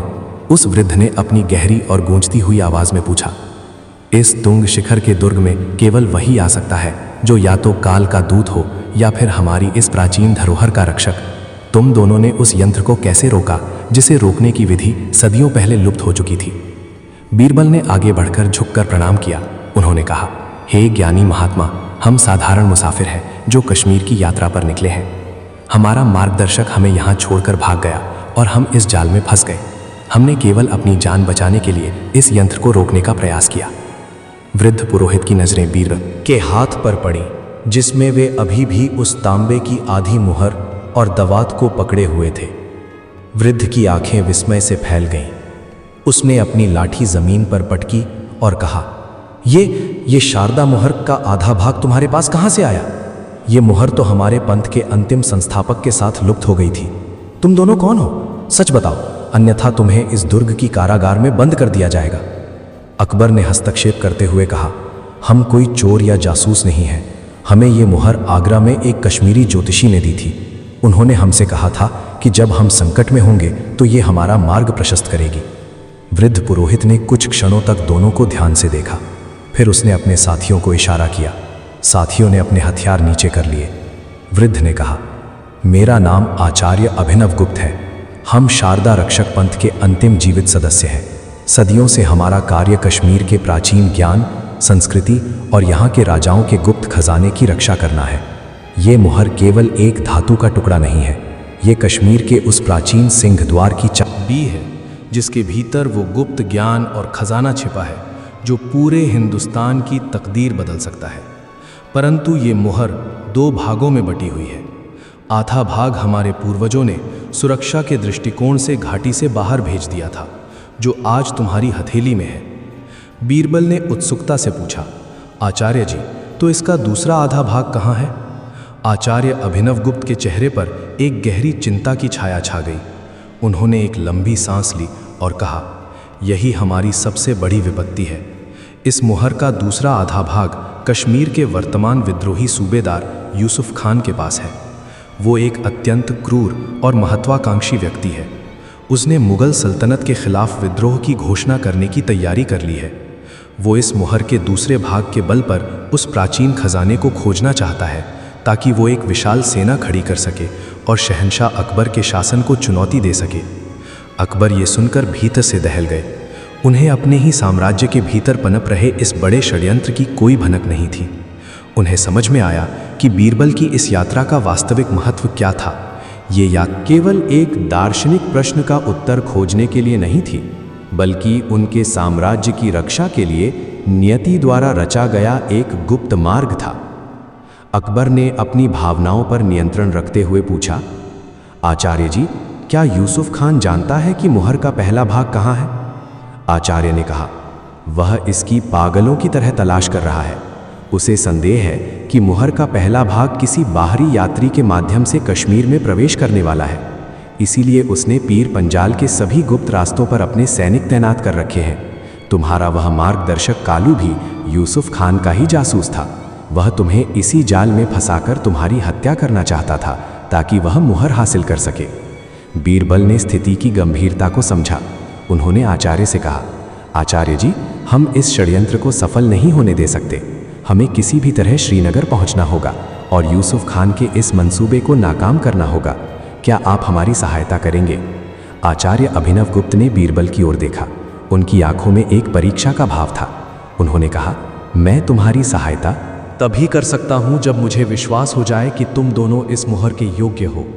हमारे पंथ के नियमों के अनुसार जो कोई भी इस मुहर को धारण करता है उसे अपनी प्रज्ञा और भाग्य की परीक्षा देनी होती है। मैं तुमसे 2 प्रश्न पूछूंगा। यदि तुमने उनका सही उत्तर दिया तो मैं तुम्हें इस दुर्ग के गुप्त मार्ग से सुरक्षित कश्मीर घाटी में प्रवेश कराऊंगा और आगे का मार्ग बताऊंगा। परंतु यदि तुम असफल रहे तो तुम्हें यहीं बंदी बनकर रहना होगा। अकबर ने बीरबल की ओर देखा। बीरबल ने मुस्कुराकर सिर हिलाया। वे इस चुनौती के लिए तैयार थे। आचार्य ने पहला प्रश्न पूछा, बताओ मुसाफिर, वो कौन सी नदी है जो बिना पानी के बहती है, जिसमें कोई डूबता नहीं, पर जो उसमें तैर नहीं पाता वो सदा के लिए खो जाता है। पूरे कक्ष में सन्नाटा छा गया। शारदा रक्षक पंथ के अन्य सदस्य भी उत्सुकता से बीरबल के मुख की ओर देखने लगे। ये एक अत्यंत कठिन और दार्शनिक पहेली थी। बीरबल ने कुछ क्षण विचार किया। उनकी बुद्धि ने तुरंत उत्तर खोज लिया। उन्होंने अत्यंत शांत स्वर में कहा, आचार्य जी, वो नदी समय काल की नदी है। समय एक ऐसी नदी है जिसमें पानी नहीं बल्कि पल और क्षण बहते हैं।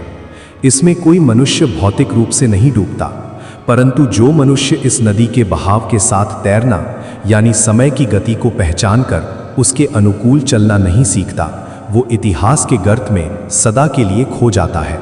समय का सदुपयोग ही जीवन की कला है। आचार्य अभिनव गुप्त के चेहरे पर एक संतोषजनक मुस्कान उभरी। उन्होंने सिर हिलाते हुए कहा, अद्भुत, तुम्हारी बुद्धि सचमुच प्रखर है। अब मेरा दूसरा प्रश्न सुनो, जो तुम्हारी इस यात्रा के मूल उद्देश्य से भी जुड़ा है। आचार्य ने बीरबल की आंखों में देखते हुए पूछा, यदि तुम्हें भाग्य और बुद्धि में से किसी एक को दीपक और दूसरे को तेल चुनना हो तो तुम किसे क्या मानोगे और क्यों? अकबर भी इस प्रश्न को सुनकर बेहद उत्सुक हो गए। वे देखना चाहते थे कि बीरबल उनके प्रिय प्रश्न का क्या उत्तर देते हैं। बीरबल ने उत्तर दिया, आचार्य जी, बुद्धि वो दीपक है जो हमें अंधकार में प्रकाश दिखाती है, और भाग्य वो तेल है जो उस दीपक को ऊर्जा प्रदान करता है और उसे जलने में सहायता करता है। यदि केवल तेल भाग्य हो और दीपक बुद्धि न हो तो वो तेल अंधकार में बहकर व्यर्थ हो जाएगा, उसका कोई उपयोग नहीं होगा। और यदि केवल दीपक बुद्धि हो और उसमें तेल भाग्य की एक बूंद भी ना हो तो वो दीपक कभी जल नहीं पाएगा और अंधकार वैसा ही बना रहेगा। इसलिए जीवन की सार्थकता इन दोनों के सामंजस्य में है। भाग्य अवसर का तेल देता है और बुद्धि उसे कर्म के प्रकाश में बदल देती है। आचार्य अभिनव गुप्त मंत्रमुग्ध हो गए। उन्होंने अपनी लाठी जमीन पर पटकी और कहा, साधु साधु, तुम्हारी बुद्धि केवल तीक्ष्ण नहीं बल्कि अत्यंत गहरी और दार्शनिक है। तुम सचमुच इस मुहर के योग्य हो। नियति ने तुम्हें सही समय पर यहाँ भेजा है। आचार्य ने तुरंत अपने शिष्यों को आदेश दिया कि वे अकबर और बीरबल के लिए भोजन और विश्राम की व्यवस्था करें। उन्होंने उन्हें दुर्ग के एक सुरक्षित कक्ष में भेजा। रात के समय आचार्य ने उन्हें किले के सबसे निचले हिस्से में स्थित एक गुप्त द्वार के पास बुलाया। ये द्वार सीधे पहाड़ के भीतर कटी हुई एक संकरी सुरंग की ओर जाता था। ये सुरंग तुम्हें पीर पंजाल की पहाड़ियों कराकर सीधे कश्मीर घाटी के मुख्य प्रवेश द्वार वैरीनाग के पास ले जाएगी, आचार्य ने बताया। परंतु याद रहे, वहां से आगे का रास्ता और भी खतरनाक है। यूसुफ खान के सैनिक हर जगह फैले हुए हैं, तुम्हें बहुत संभल कर चलना होगा। उन्होंने बीरबल को तांबे की मुहर का वो आधा भाग वापस सौंपते हुए कहा, श्रीनगर के पास हरी पर्वत के किले में यूसुफ खान का मुख्यालय है। मुहर का दूसरा आधा भाग उसी के पास एक सुरक्षित तिजोरी में बंद है। जब तक तुम दोनों भागों को एक साथ नहीं जोड़ोगे तब तक उस प्राचीन तिजोरी का रहस्य नहीं खुलेगा। भगवान तुम्हारी रक्षा करे। अकबर और बीरबल ने आचार्य का आभार व्यक्त किया और उस अंधेरी सुरंग के भीतर प्रवेश कर गए। सुरंग लंबी और संकरी थी। कहीं कहीं उन्हें झुककर चलना पड़ रहा था तो कहीं पत्थरों से रिसता हुआ ठंडा पानी उनके सिर पर गिर रहा था, परंतु उनके हौसले बुलंद थे। कई घंटों की कठिन यात्रा के बाद वे सुरंग के दूसरे छोर पर पहुंचे। जैसे ही वे बाहर निकले, उनके सामने का दृश्य देखकर वे स्तब्ध रह गए। सुबह की पहली किरण कश्मीर की खूबसूरत वादी को चूम रही थी। चारों ओर बर्फ से ढके ऊंचे पहाड़, हरे भरे घास के मैदान और देवदार के पेड़ों की कतारें थीं। दूर बहती हुई झेलम नदी चांदी की लकीर की तरह चमक रही थी। ये सचमुच धरती का स्वर्ग था। परंतु इस प्राकृतिक सुंदरता के पीछे एक गहरा तनाव भी छिपा था। जब वे घाटी के पहले गांव में पहुंचे तो वहां का माहौल बेहद शांत और डरावना था। घरों के दरवाजे बंद थे और लोग गलियों में निकलने से डर रहे थे। बीरबल ने एक स्थानीय बुजुर्ग से, जो अपने घर के बाहर चुपचाप बैठा था, बातचीत करने का प्रयास किया। बाबा, इस घाटी में इतना सन्नाटा क्यों है? लोग इतने डरे हुए क्यों हैं? बुजुर्ग ने डरते हुए चारों ओर देखा और धीमी आवाज में कहा, बेटा, तुम लोग परदेसी लगते हो, यहाँ से तुरंत चले जाओ। नए सूबेदार यूसुफ खान ने मुग़ल सल्तनत के खिलाफ बगावत कर दी है। उसने मुग़ल सम्राट के सभी वफादारों को बंदी बना लिया है और घोषणा की है कि जो कोई भी उसके आदेश का पालन नहीं करेगा उसे मौत के घाट उतार दिया जाएगा। पूरी घाटी में उसके सैनिक गश्त कर रहे हैं। अकबर ने गुस्से से अपनी मुट्ठियां भींच लीं। वे अपनी ही सल्तनत का एक सूबेदार की इस जुर्रत से बेहद क्रोधित थे, परंतु बीरबल ने उनके कंधे पर हाथ रखकर उन्हें शांत रहने का इशारा किया। उन्होंने आगे की यात्रा जारी रखने का फैसला किया। वे श्रीनगर की ओर बढ़ने लगे। रास्ते में उन्हें कई बार यूसुफ खान के सैनिकों की चौकियों से बचना पड़ा। बीरबल ने अपनी चतुराई से हर बार उन्हें किसी न किसी बहाने से बचा लिया। कभी वे खुद को कश्मीरी शॉल के व्यापारी बताते, तो कभी जड़ी बूटी खोजने वाले हकीम। यात्रा के तीसरे दिन वे श्रीनगर के बाहरी इलाके में पहुंचे। डल झील के शांत पानी में शिकारों यानी नावों की चहल पहल थी, परंतु हवा में एक अजीब सा बारूदी तनाव महसूस हो रहा था। झील के किनारे बने मुगल उद्यानों पर यूसुफ खान के सैनिकों का पहरा था। श्रीनगर की सीमा में प्रवेश करते समय उन्हें एक बड़े पुल को पार करना था। पुल के दोनों ओर भारी संख्या में हथियारबंद सैनिक तैनात थे। वे हर आने जाने वाले की सघन तलाशी ले रहे थे। जलाल भाई, बीरबल ने फुसफुसाते हुए कहा, इस पुल को पार करना अत्यंत कठिन होगा। हमारी तलाशी ली जाएगी और यदि उन्हें हमारे पास वो आधी मुहर में मिल गई तो हम तुरंत पकड़े जाएंगे। अकबर ने कहा, तो फिर हमारे पास क्या रास्ता है महेश? क्या हम नदी तैरकर पार करें? नहीं, बीरबल ने कहा, झेलम का पानी इस समय बर्फ की तरह ठंडा है। उसमें तैरना सीधे सीधे अपनी जान जोखिम में डालना होगा। हमें अपनी बुद्धि का उपयोग करके कोई नया रास्ता ढूंढना होगा। तभी बीरबल की नज़र एक बड़े शिकार पर पड़ी जो नदी के किनारे लगा हुआ था। उस नाव पर बहुत सारी सूखी लकड़ियां और घास लदी हुई थी। नाव का मालिक एक गरीब कश्मीरी लड़का था जो बहुत चिंतित लग रहा था। बीरबल उसके पास गए और उससे बात की। उन्हें पता चला कि उसका नाम रहमान है और वो अपनी बीमार माँ के इलाज के लिए लकड़ियाँ बेचने शहर जा रहा था, परंतु सैनिकों के डर से वो पुल पार नहीं कर पा रहा था। बीरबल ने उसे कुछ सोने के सिक्के दिए और कहा, रहमान भाई, हम तुम्हारी मदद करेंगे। तुम हमें अपनी नाव पर ले चलो। हम तुम्हारी लकड़ियाँ बिकवाने में मदद करेंगे और बदले में तुम हमें सुरक्षित शहर के भीतर पहुँचा देना। रहमान ने खुशी खुशी उनका प्रस्ताव स्वीकार कर लिया। अकबर और बीरबल उस नाव पर लदी घास और लकड़ियों के बीच छिप गए। रहमान नाव को लेकर पुल के नीचे से जाने लगा, परंतु भाग्य का खेल कुछ और ही था। जैसे ही नाव पुल के नीचे से गुजरी, ऊपर खड़े सैनिकों के कमांडर की नज़र उस पर पड़ी। उसने चिल्लाकर कहा, ओए नाविक, अपनी नाव रोको। इतनी सारी घास और लकड़ियां लेकर कहाँ जा रहे हो? रहमान घबरा गया। उसने नाव को किनारे लगाया। 2 सैनिक नाव पर चढ़ गए और अपनी भालों से घास को टटोलने लगे। घास के भीतर छिपे अकबर ने अपनी सांसें रोक लीं। एक सैनिक का भाला अकबर के पैर से केवल कुछ ही इंच की दूरी पर रेत में धंस गया। यदि वो थोड़ा भी और आगे बढ़ता तो अकबर की पहचान उजागर हो जाती। बीरबल ने अपनी जेब से एक विशेष जड़ी बूटी निकाली जिसकी गंध बहुत तीखी और छींक लाने वाली थी। उन्होंने चुपके से उस जड़ी बूटी का पाउडर हवा में उड़ा दिया। हवा के झोंके के साथ वो पाउडर सैनिकों की नाकों में चला गया। देखते ही देखते वे दोनों सैनिक जोर जोर से छींकने लगे। उनकी आंखों से पानी बहने लगा। अरे, ये क्या आफत है? एक सैनिक ने छींकते हुए कहा, इस घास में कोई अजीब सी बीमारी है, चलो यहां से, वरना हम सब बीमार पड़ जाएंगे। सैनिक घबराकर नाव से नीचे उतर गए और रहमान को जाने का इशारा किया।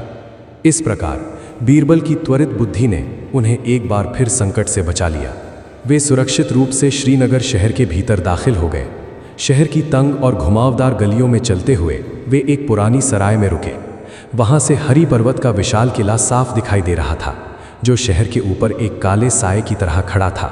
रात के समय जब वे सराय की छत पर खड़े थे तो बीरबल ने उस आधी मोहर को बाहर निकाला। उन्होंने अकबर से कहा, जहां पनाह, कल का दिन हमारे लिए निर्णायक होगा। हमें किसी भी तरह उस किले के भीतर प्रवेश करना होगा जहां यूसुफ खान रहता है और उस मोहर के दूसरे भाग को हासिल करना होगा। अकबर ने कहा, परंतु बीरबल, ये तो सीधे मौत के कुएं में कूदने जैसा है। किले के भीतर हजारों सैनिक हैं, हम 2 साधारण लोग वहां कैसे जा सकते हैं? तभी सराय के नीचे की गली से घोड़ों के टापों की तेज आवाज आई। उन्होंने देखा कि अस्ता सराय को चारों ओर से घेर रहा था। सराय का बड़ जा टूट कर गिर गया और नीचे से चिल्लाने की आवाजें आईं। सभी मुसाफिर अपनी अपनी जगह पर खड़े हो जाएं। हमें खबर मिली है कि आगरा से आए 2 मुगल जासूस इसी सराय में छिपे हुए हैं। अकबर और बीरबल ने एक दूसरे की ओर देखा। उनके चेहरे पर हवाइयां उड़ रही थीं। क्या उनकी पहचान उजागर हो चुकी थी? क्या उस गद्दार मार्गदर्शक कालू ने या किसी और ने उनके बारे में यूसुफ खान को पहले ही सूचित कर दिया था? तभी छत पर जाने वाले दरवाजे की सांकल खटखटाई गई। कोई अत्यंत भारी कदमों से छत की ओर बढ़ रहा था। बीरबल ने खिड़की से बाहर देखा। नीचे भागने का कोई रास्ता नहीं था। चारों ओर सैनिकों की नंगी तलवारें चमक रही थीं। तभी छत का दरवाजा झटके से खुला और एक लंबा नकाबपोश व्यक्ति अपनी हाथ में धनुष बाण लिए उनके सामने खड़ा हो गया। उस नकाबपोश ने अपनी तीखी आवाज में कहा, मुगल सल्तनत के जासूसों, यूसुफ खान तुम्हारा इंतजार कर रहा है, परंतु याद रहे, इस किले से बाहर निकलने का रास्ता केवल मेरी लाश से होकर ही जाता है। हवा का एक ठंडा झोंका आया और सराय की छत पर लगी मशाल बुझ गई, जिससे चारों ओर घोर अंधकार छा गया। उसी अंधकार के बीच से एक तीखी कमान के छूटने की आवाज आई। क्या वो तीर अकबर की छाती को भेदने वाला था, या बीरबल की बुद्धि इस बार भी समय रहते कोई चमत्कार करने वाली थी? अंधकार से घिरे उस सराय की छत पर हवा का रुख अचानक थम सा गया था। मशाल के बुझते ही चारों ओर केवल काली परछाइयां रह गई थी। तभी उस सघन अंधकार को चीरती हुई एक कमान की डोरी के छूटने की तीखी आवाज गूंजी। सो अकबर ने अपनी आंखें बंद कर लीं। उन्हें लगा कि ये तीर सीधे उनके सीने में आकर धंसेगा, परंतु अगले ही पल उनके पीछे से किसी के भारी कराहने और नीचे गिरने की आवाज आई। वो कराहने की आवाज किसी शत्रु की थी। बीरबल ने फुर्ती से अपनी जेब से एक चकमक पत्थर निकाला और सूखी घास पर रगड़कर एक छोटी सी आग सुलगाई। आग की पीली रोशनी में जो दृश्य सामने आया, उसने सबके होश उड़ा दिए। सीढ़ियों के रास्ते से एक सैनिक चुपके से तलवार उठाए अकबर पर वार करने ही वाला था, परंतु उस नकाबपोश धनुर्धर का अचूक तीर सीधे उस सैनिक के हाथ को भेद चुका था, जिससे उसकी तलवार जमीन पर गिर पड़ी थी। वो सैनिक दर्द से हर रहा था। नकाबपोश ने अपनी कमान को नीचे किया और अत्यंत धीमी किंतु गंभीर आवाज में कहा, समय बहुत कम है। नीचे यूसुफ खान के सैनिक सराय के हर कोने को छान रहे हैं। यदि अपनी जान बचाना चाहते हो तो मेरे पीछे आओ। अकबर और बीरबल के पास उस पर विश्वास करने के अलावा और कोई विकल्प नहीं था। नकाबपोश ने छत के कोने में बंधी एक मोटी रस्सी को नीचे की ओर फेंका, जो सीधे डल झील के एक शांत कोने में खड़ी एक छोटी नाव शिकारे की ओर जा रही थी। पहले तुम, नकाबपोश ने अकबर की ओर इशारा करते हुए कहा। अकबर ने बिना संकोच किए रस्सी पकड़ी और नीचे की ओर सरक गए। उनके बाद बीरबल और फिर वो नकाबपोश भी बड़ी फुर्ती से नीचे उतर आया। जैसे ही वे नाव पर पहुंचे, नकाबपोश ने तुरंत नाव के चप्पू संभाले और उसे झील के घने कोहरे की ओर बढ़ा दिया। पीछे सराय की छत पर सैनिकों के चिल्लाने और मशालों की रोशनी इधर उधर घूमने की आवाज़ें आ रही थीं, परंतु कोहरे ने उन्हें अपनी चादर में छिपा लिया था। जब वे किनारे से काफ़ी दूर आ गए और पानी की शांत लहरों के अलावा कोई आवाज़ नहीं बची, तब उस नकाबपोश ने अपने चेहरे से पड़ा हटाया। वो कोई पुरुष नहीं, बल्कि एक अत्यंत साहसी कश्मीरी युवती थी। उसकी आंखों में एक अजीब सा तेज और दृढ़ता थी। मेरा नाम लल्ला है, उसने अपना परिचय देते हुए कहा। मैं शारदा रक्षक पंथ की एक गुप्त सदस्य हूँ। आचार्य अभिनव गुप्त ने मुझे पहले ही संदेश भेज दिया था कि आगरा से 2 विशेष अतिथि इस मुहर के आधे भाग के साथ कश्मीर आ रहे हैं। मुझे आपकी सुरक्षा के लिए ही श्रीनगर में तैनात किया गया था। अकबर ने राहत की सांस लेते हुए कहा, लल्ला, तुमने आज हमारी जान बचाई, परंतु क्या आचार्य अभिनव गुप्त सुरक्षित हैं? किले के सैनिकों ने कहा कि वे पकड़े जा चुके हैं। लल्ला के चेहरे पर उदासी छा गई। उसने चप्पू चलाते हुए कहा, हाँ, ये दुर्भाग्यपूर्ण सत्य है। यूसुफ खान के सैनिकों ने तुंग शिखर के दुर्ग पर अचानक हमला किया था। आचार्य ने खुद को बंदी बनने दिया ताकि वे आपको वहाँ से सुरक्षित निकलने का समय दे सकें। अब वे हरी पर्वत के किले की सबसे गहरी कालकोठरी में बंद हैं। बीरबल ने अपनी जेब से उस तांबे की आधी मुहर को निकाला और उसे देखते हुए कहा, यूसुफ खान के पास मुहर दूसरा आधा भाग है। वो आचार्य को तब तक जीवित रखेगा जब तक वो उनसे इस मुहर को जोड़ने और तिजोरी को खोलने का सही गुप्त मंत्र नहीं उगलवा लेता। हमें किसी भी तरह उस किले के भीतर पहुंचना होगा। अकबर ने चिंतित होकर कहा, परंतु बीरबल, हरी पर्वत का किला एक अभेद्य दुर्ग है। वहां यूसुफ खान की सबसे क्रूर सेना तैनात है। हम केवल 3 लोग वहाँ कैसे घुस सकते हैं? क्या हमारे पास कोई सेना है? नहीं। क्या हमारा भाग्य हमें बिना किसी हथियार के वहाँ विजय दिलाएगा? बीरबल ने झील के पानी में चांद के प्रतिबिंब को देखते हुए कहा, जहाँ पनाह, जहाँ तलवार की धार काम नहीं आती, वहाँ बुद्धि की सुई काम आती है। यूसुफ खान एक अत्यंत घमंडी और अंधविश्वासी व्यक्ति है। कल शाम उसने कश्मीर के सभी स्थानीय सरदारों और जागीरदारों की एक बड़ी सभा बुलाई है। इस सभा में वो खुद को स्वतंत्र कश्मीर का सुल्तान घोषित करने वाला है। वो इस अवसर पर उस प्राचीन कश्मीरी खजाने को सबके सामने खोलकर अपनी शक्ति का प्रदर्शन करना चाहता है। तो तुम्हारी क्या योजना है महेश? अकबर ने उत्सुकता से पूछा। बीरबल ने मुस्कुरा हुए कहा, यूसुफ खान ने इस समारोह के लिए फारस और मध्य एशिया से आए बड़े बड़े ज्योतिषी, संगीतकार और जादूगरों को आमंत्रित किया है। वो चाहता है कि उसका राज्याभिषेक इतिहास के सबसे भव्य उत्सव के रूप में याद किया जाए। हम इसी का लाभ उठाएंगे। हम फारस के महान ज्योतिषियों और भविष्यवक्ताओं का भेष धारण करके सीधे किले के भीतर प्रवेश करेंगे। अकबर ने अपने चेहरे पर हाथ फेरते हुए कहा, ज्योतिषी? परंतु क्या यूसुफ खान हम पर विश्वास करेगा? बीरबल ने उत्तर दिया, जहां पनाह, फारसी भाषा पर आपका अधिकार अद्भुत है और आपकी आवाज़ में वो राजसी गंभीरता है जो किसी उच्च कोटि के विद्वान में होती है। मैं आपके सहायक के रूप में रहूंगा। हम उसे विश्वास दिलाएंगे कि हम उसके भाग्य की रेखाओं को पढ़ने और उस प्राचीन तिजोरी को खोलने का सबसे शुभ मुहूर्त बताने आए हैं। जब कोई व्यक्ति अपनी सत्ता के शिखर पर होता है तो वो अपने भविष्य को जानने के लिए सबसे अधिक लालायत रहता है। उसकी यही कमजोरी हमारी सबसे बड़ी ताकत बनेगी। रात बीत गई और सुबह की धूप ने डल झील के पानी को सोने की तरह चमका दिया। लल उन्हें झील के किनारे बने एक सुरक्षित और गुप्त ठिकाने पर ले गईं।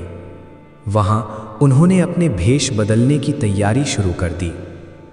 अकबर को एक लंबे रेशमी फारसी चोगे में तैयार किया गया। उनकी दाढ़ी को थोड़ा ठीक किया गया और सिर पर एक भव्य फारसी पगड़ी बांधी गई, जिस पर एक कीमती पन्ना लगा हुआ था, जिसे लल्ला ने अपने पंथ के गुप्त खजाने से निकाला था। बीरबल उनके वफादार मुंशी और ज्योतिषीय चार्ट के रखवाले के रूप में तैयार हुए।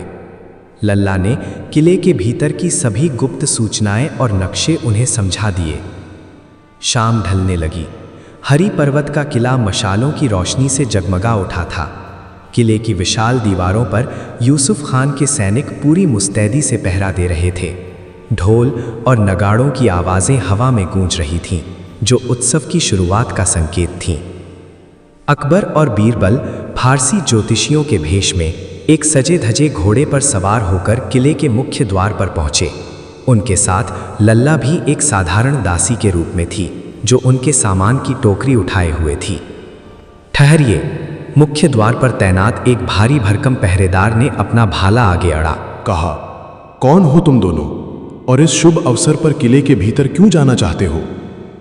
बीरबल ने आगे बढ़कर अत्यंत परिष्कृत और घमंडी लहजे में फारसी मिश्रित उर्दू में कहा, अरे नासमझ सिपाही, अपनी आंखें खोल और देख।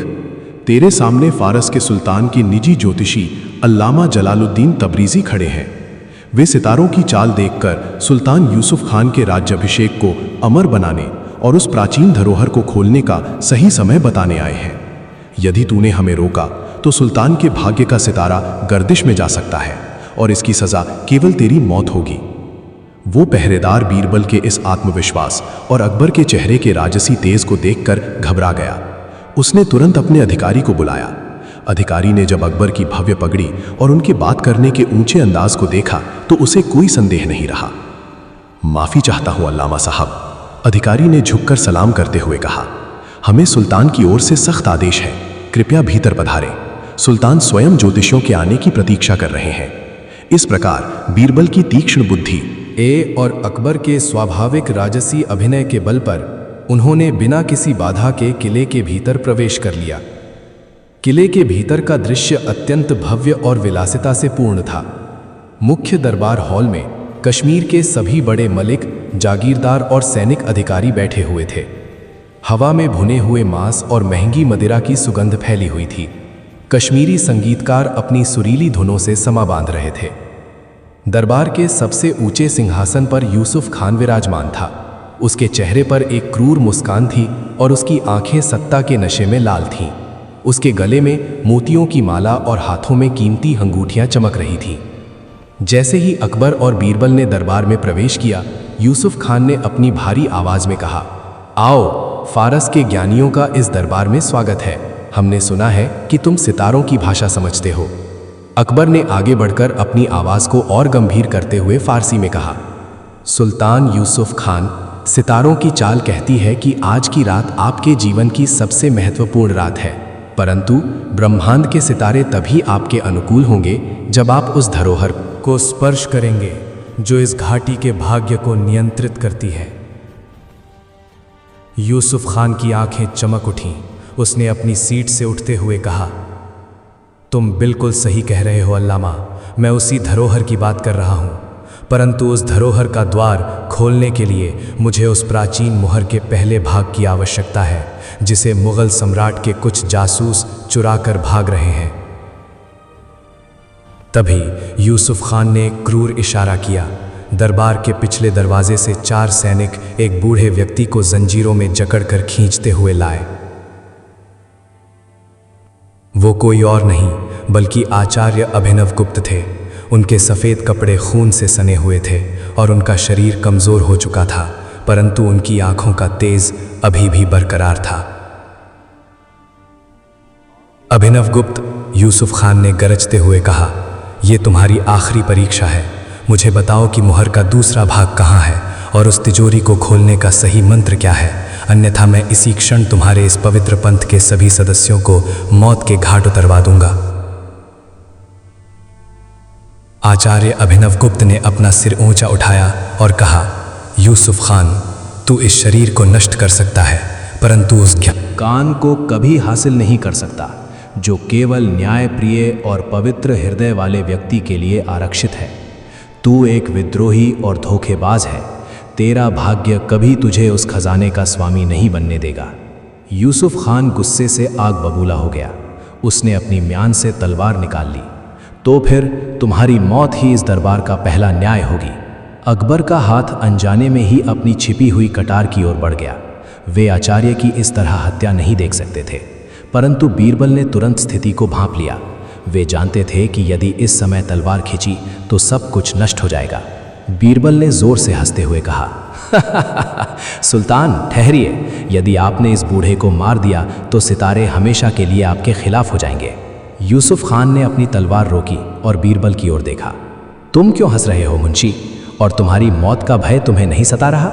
बीरबल ने आगे बढ़कर कहा, सुल्तान, सितारे कह रहे हैं कि जिस मुहर के पहले भाग की आप तलाश कर रहे हैं वो कहीं दूर नहीं है, वो इसी दरबार में इसी समय उपस्थित है। ये सुनते ही पूरे दरबार में सन्नाटा छा गया। यूसुफ खान अचंभित रह गया। क्या इसी दरबार में? किसके पास है वो? तभी दरबार के मुख्य द्वार से एक व्यक्ति तेजी से भीतर दाखिल हुआ। उसे देखकर अकबर और बीरबल के पैर तले जमीन खिसक गई। वो कोई और नहीं बल्कि वही दद्दार मार्गदर्शक कालू था जो पीर पंजाल के दुर्ग से बच निकला था। उसके चेहरे पर एक नीचता भरी मुस्कान थी। सुल्तान, कालू ने चिल्लाकर कहा, इन ज्योतिषियों पर विश्वास मत कीजिए। ये कोई फारस के ज्ञानी नहीं है। ये लंबा आदमी कोई और नहीं बल्कि आगरा से आया हुआ मुगल जासूस है, और इसके साथ ये इसका चालाक मुंशी महेश दास है जिसे दिल्ली के लोग बीरबल कहते हैं। ये सुनते ही दरबार में जैसे वज्रपात हो गया। यूसुफ खान के चेहरे पर विस्मय और फिर एक भयानक क्रोध के भाव उभरे। क्या? यूसुफ खान ने चिल्लाया, ये मुगल जासूस हैं? सैनिकों, इन्हें तुरंत घेर लो। सैकड़ों सैनिकों ने अपनी तलवारें खींच लीं और अकबर तथा बीरबल को चारों ओर से घेर लिया। लल्ला ने स्थिति को भांपते हुए चुपके से भीड़ में छिपने का प्रयास किया ताकि वो बाहर से कुछ मदद कर सके।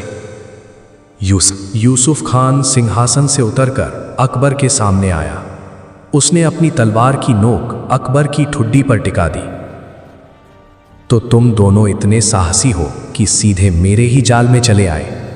महेश दास, कहाँ है वो आधी मुहर? सैनिकों ने तुरंत बीरबल की तलाशी ली।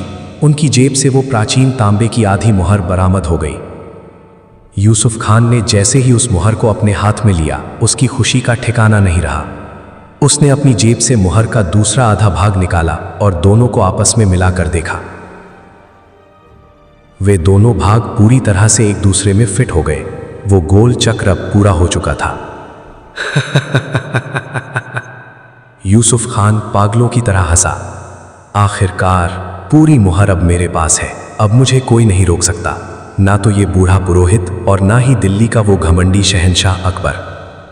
वो अभी भी ये नहीं जानता था कि फारसी ज्योतिषी के भेष में उसके सामने खड़ा व्यक्ति स्वयं शहंशाह अकबर था। उसने अकबर को केवल एक साधारण मुगल दूत या जासूस समझा था।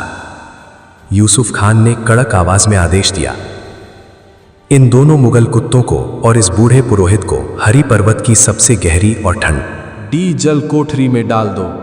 कल सुबह जब सूरज की पहली किरण इस किले पर पड़ेगी, मैं इन तीनों के सामने उस प्राचीन तिजोरी को खोलूंगा और फिर इनकी बलि देकर अपने स्वतंत्र साम्राज्य की घोषणा करूंगा। सैनिकों ने अकबर, बीरबल और आचार्य अभिनवगुप्त को बेरहमी से घसीटते हुए किले के सबसे निचले हिस्से की ओर ले जाना शुरू कर दिया। वे सीढ़ियों से नीचे और नीचे उतरते गए, जहां हवा में केवल सीलन और सड़न की बदबू थी। अंत में वे एक लोहे के भारी दरवाजे के सामने पहुंचे। सैनिकों ने दरवाजा खोला और उन्हें भीतर धकेल दिया। वो स्थान कोई साधारण काल कोठरी नहीं थी, वो जल कारागृह था। कोठरी का फर्श पूरी तरह से पानी में डूबा हुआ था। वो पानी सीधे डल झील के सबसे निचले हिस्से और पहाड़ों के पिघलते हुए हिमनदों से आ रहा था, जो बर्फ की तरह ठंडा था। कोठरी की दीवारों से पानी लगातार रिस रहा था। जैसे ही वे गिरे, ठंडा पानी उनके घुटनों तक आ गया। ठंड इतनी भयानक थी कि पैरों की उंगलियां कुछ ही मिनटों में सुन्न होने लगीं। दरवाजा एक भारी गूंज के साथ बंद हो गया और चारों ओर घोर अंधकार छा गया। केवल एक छोटी सी लोहे की जालीदार खिड़की से ऊपर की धुंधली रोशनी आ रही थी।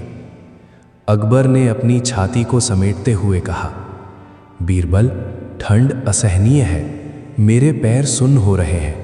क्या सचमुच हमारी बुद्धि हमें इस बर्फीले नरक से बाहर निकाल पाएगी, या हमारा भाग्य यहीं समाप्त होता है? आचार्य अभिनवगुप्त ने दीवार का सहारा लेते हुए कमजोर आवाज में कहा, राजन, जिसे तुम भाग्य कह रहे हो वो केवल एक संयोग नहीं है। यूसुफ खान को दोनों मोहरें मिल चुकी हैं, परंतु वो नहीं जानता कि उसने अपने विनाश को आमंत्रित किया है। बीरबल ने आचार्य की ओर देखते हुए पूछा, आचार्य जी, आपका क्या तात्पर्य है? क्या मोहरों के मिलने में भी कोई रहस्य छिपा है? आचार्य ने अत्यंत रहस्यमयी और धीमी आवाज में कहा, शारदा मोहर के दोनों हिस्सों को जोड़ना केवल पहला कदम है। उस प्राचीन तिजोरी के द्वार पर एक अत्यंत जटिल और घातक यांत्रिक प्रणाली बनी हुई है। यदि उन दोनों हिस्सों को जोड़ने के बाद उन्हें तिजोरी के मुख्य खांचे में सही कोण पर ना घुमाया गया तो वो तिजोरी खुलने के बजाय पूरे किले के नीचे बने एक विशाल ग्लेशियर के आंध को तोड़ देगी। देखते ही देखते पूरा हरी पर्वत और ये किला डल झील के ठंडे पानी और मलबे के नीचे दफन हो जाएगा। केवल वही व्यक्ति उसे सही तरीके से खोल सकता है जिसके भीतर एक सच्चे सम्राट की न्यायप्रियता और निस्वार्थ बुद्धि हो। यदि यूसुफ खान ने अपनी लालची उंगलियों से उसे गलत तरीके से घुमाया तो कल सुबह इस पूरे शहर की जल समाधि बन जाएगी। अकबर ने विस्मय से कहा, यह तो अत्यंत भयानक है। इसका अर्थ है कि केवल हमारी ही जान खतरे में नहीं है, बल्कि पूरे श्रीनगर के हजारों मासूम लोगों का अस्तित्व दांव पर लगा हुआ है। तभी कोठरी के भीतर पानी का स्तर धीरे धीरे बढ़ने लगा। वो पानी अब उनके घुटनों से ऊपर उठकर उनकी कमर तक पहुंच रहा था। पानी की ठंडक अब उनके सीने को सुन्न करने लगी थी। बीरबल ने कोठरी की लोहे की सलाखों को पकड़कर ऊपर देखा। पानी लगातार बढ़ रहा था। यदि कुछ ही घंटों में वे बाहर नहीं निकले तो वे इसी ठंडे पानी में डूबकर या ठंड से ठिठुरकर मर जाएंगे। इसी समय खिड़की के बाहर से एक बिल्ली के रोने जैसी हल्की सी आवाज आई। बीरबल ने तुरंत पहचान लिया कि यह लल्ला का गुप्त संकेत था। लोहे की जालीदार खिड़की के ऊपर लल्ला का चेहरा दिखाई दिया।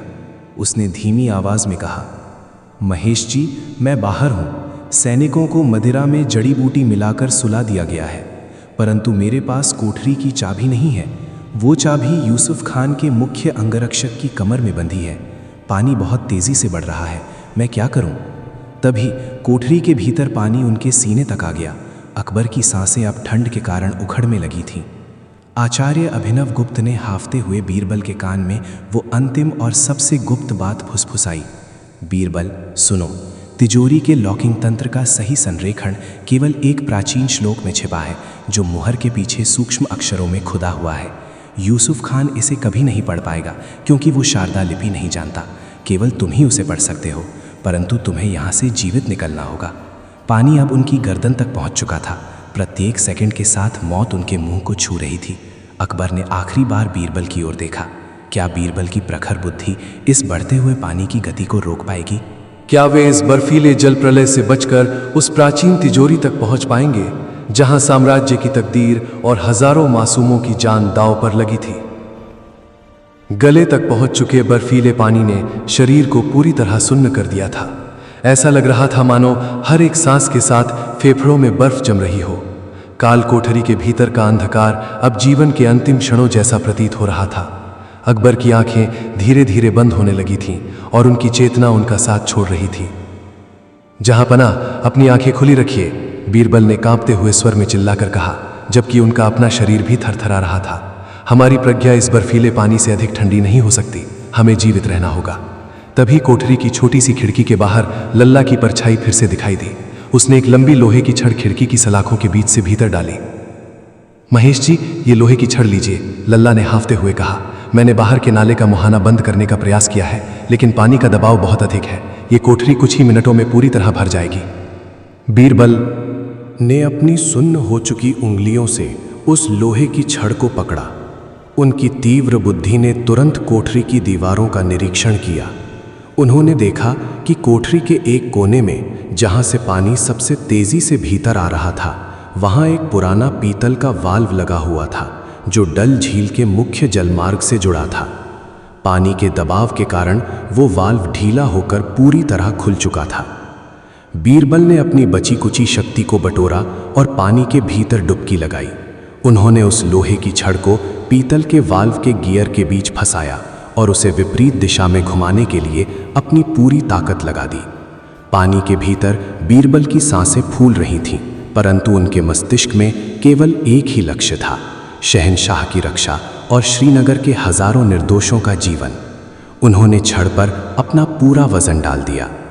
चररर, कड़क, गियर के घूमने की एक भारी आवाज आई और पानी का तेजी से आना बंद हो गया। बीरबल पानी से बाहर आए और गहरी सांस ली। पानी का स्तर अब उनके होठों के पास आकर रुक गया था। उसी क्षण कोठरी के भारी लोहे के दरवाजे के ताले में चाबी घूमने की आवाज आई। जाई। दरवाज़ा धीरे से खुला। बाहर लल्ला खड़ी थी, जिसके हाथ में एक जलती हुई मशाल और यूसुफ खान के मुख्य अंगरक्षक की तलवार थी। उसने अंगरक्षक को बेहोश कर दिया था और उसकी कमर से चाबियां चुरा ली थीं। जल्दी बाहर निकलिए, लल्ला ने कहा। बीरबल और लल्ला ने मिलकर अकबर तथा अत्यंत कमज़ोर हो चुके आचार्य अभिनव गुप्त को पानी से बाहर निकाला। कोठरी से बाहर आते ही गर्म हवा के झोंके ने उनके शरीर में कुछ प्राण फूके। आचार्य अभिनव गुप्त ने हाफते हुए बीरबल का हाथ पकड़ा और कहा, पुत्र, समय बहुत कम है। यूसुफ खान दोनों मोहरों को लेकर किले के सबसे निचले हिस्से में स्थित शारदा गर्भगृह की ओर बढ़ चुका है। यदि उसने गलत तरीके से तिजोरी को खोला तो इस पूरे पहाड़ के नीचे दबा हुआ बर्फीला जलबांध टूट जाएगा और पूरा श्रीनगर जलमग्न हो जाएगा। हमें उसे रोकना होगा। अकबर ने अपनी कटार संभाली। उनकी आंखों में अब एक बार फिर वही मुगल शहंशाह का तेज लौट आया था। उन्होंने कहा, आज केवल मेरी सल्तनत की प्रतिष्ठा का प्रश्न नहीं है, बल्कि मेरे देश के लोगों की जान का सवाल है। बीरबल, चलो आज भाग। और बुद्धि का अंतिम फैसला इसी किले की गहराई में होगा। वे चारों बिना कोई समय गवाए किले की गुप्त सीढ़ियों से नीचे की ओर भागे। जैसे जैसे वे नीचे जा रहे थे, हवा में एक प्राचीन और पवित्र गंध आने लगी थी। ये वही गंध थी जो सदियों पुराने मंदिरों और ऐतिहासिक धरोहरों में होती है। अंत में वे एक विशालकाय पत्थर के द्वार के सामने पहुंचे। ये शारदा गर्भगृह था। द्वार के भीतर से मशालों की तेज रोशनी आ रही थी। भीतर यूसुफ खान अपने सबसे भरोसेमंद सैनिकों और कालू के साथ खड़ा था।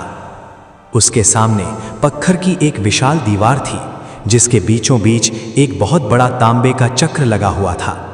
ये वही प्राचीन तिजोरी थी।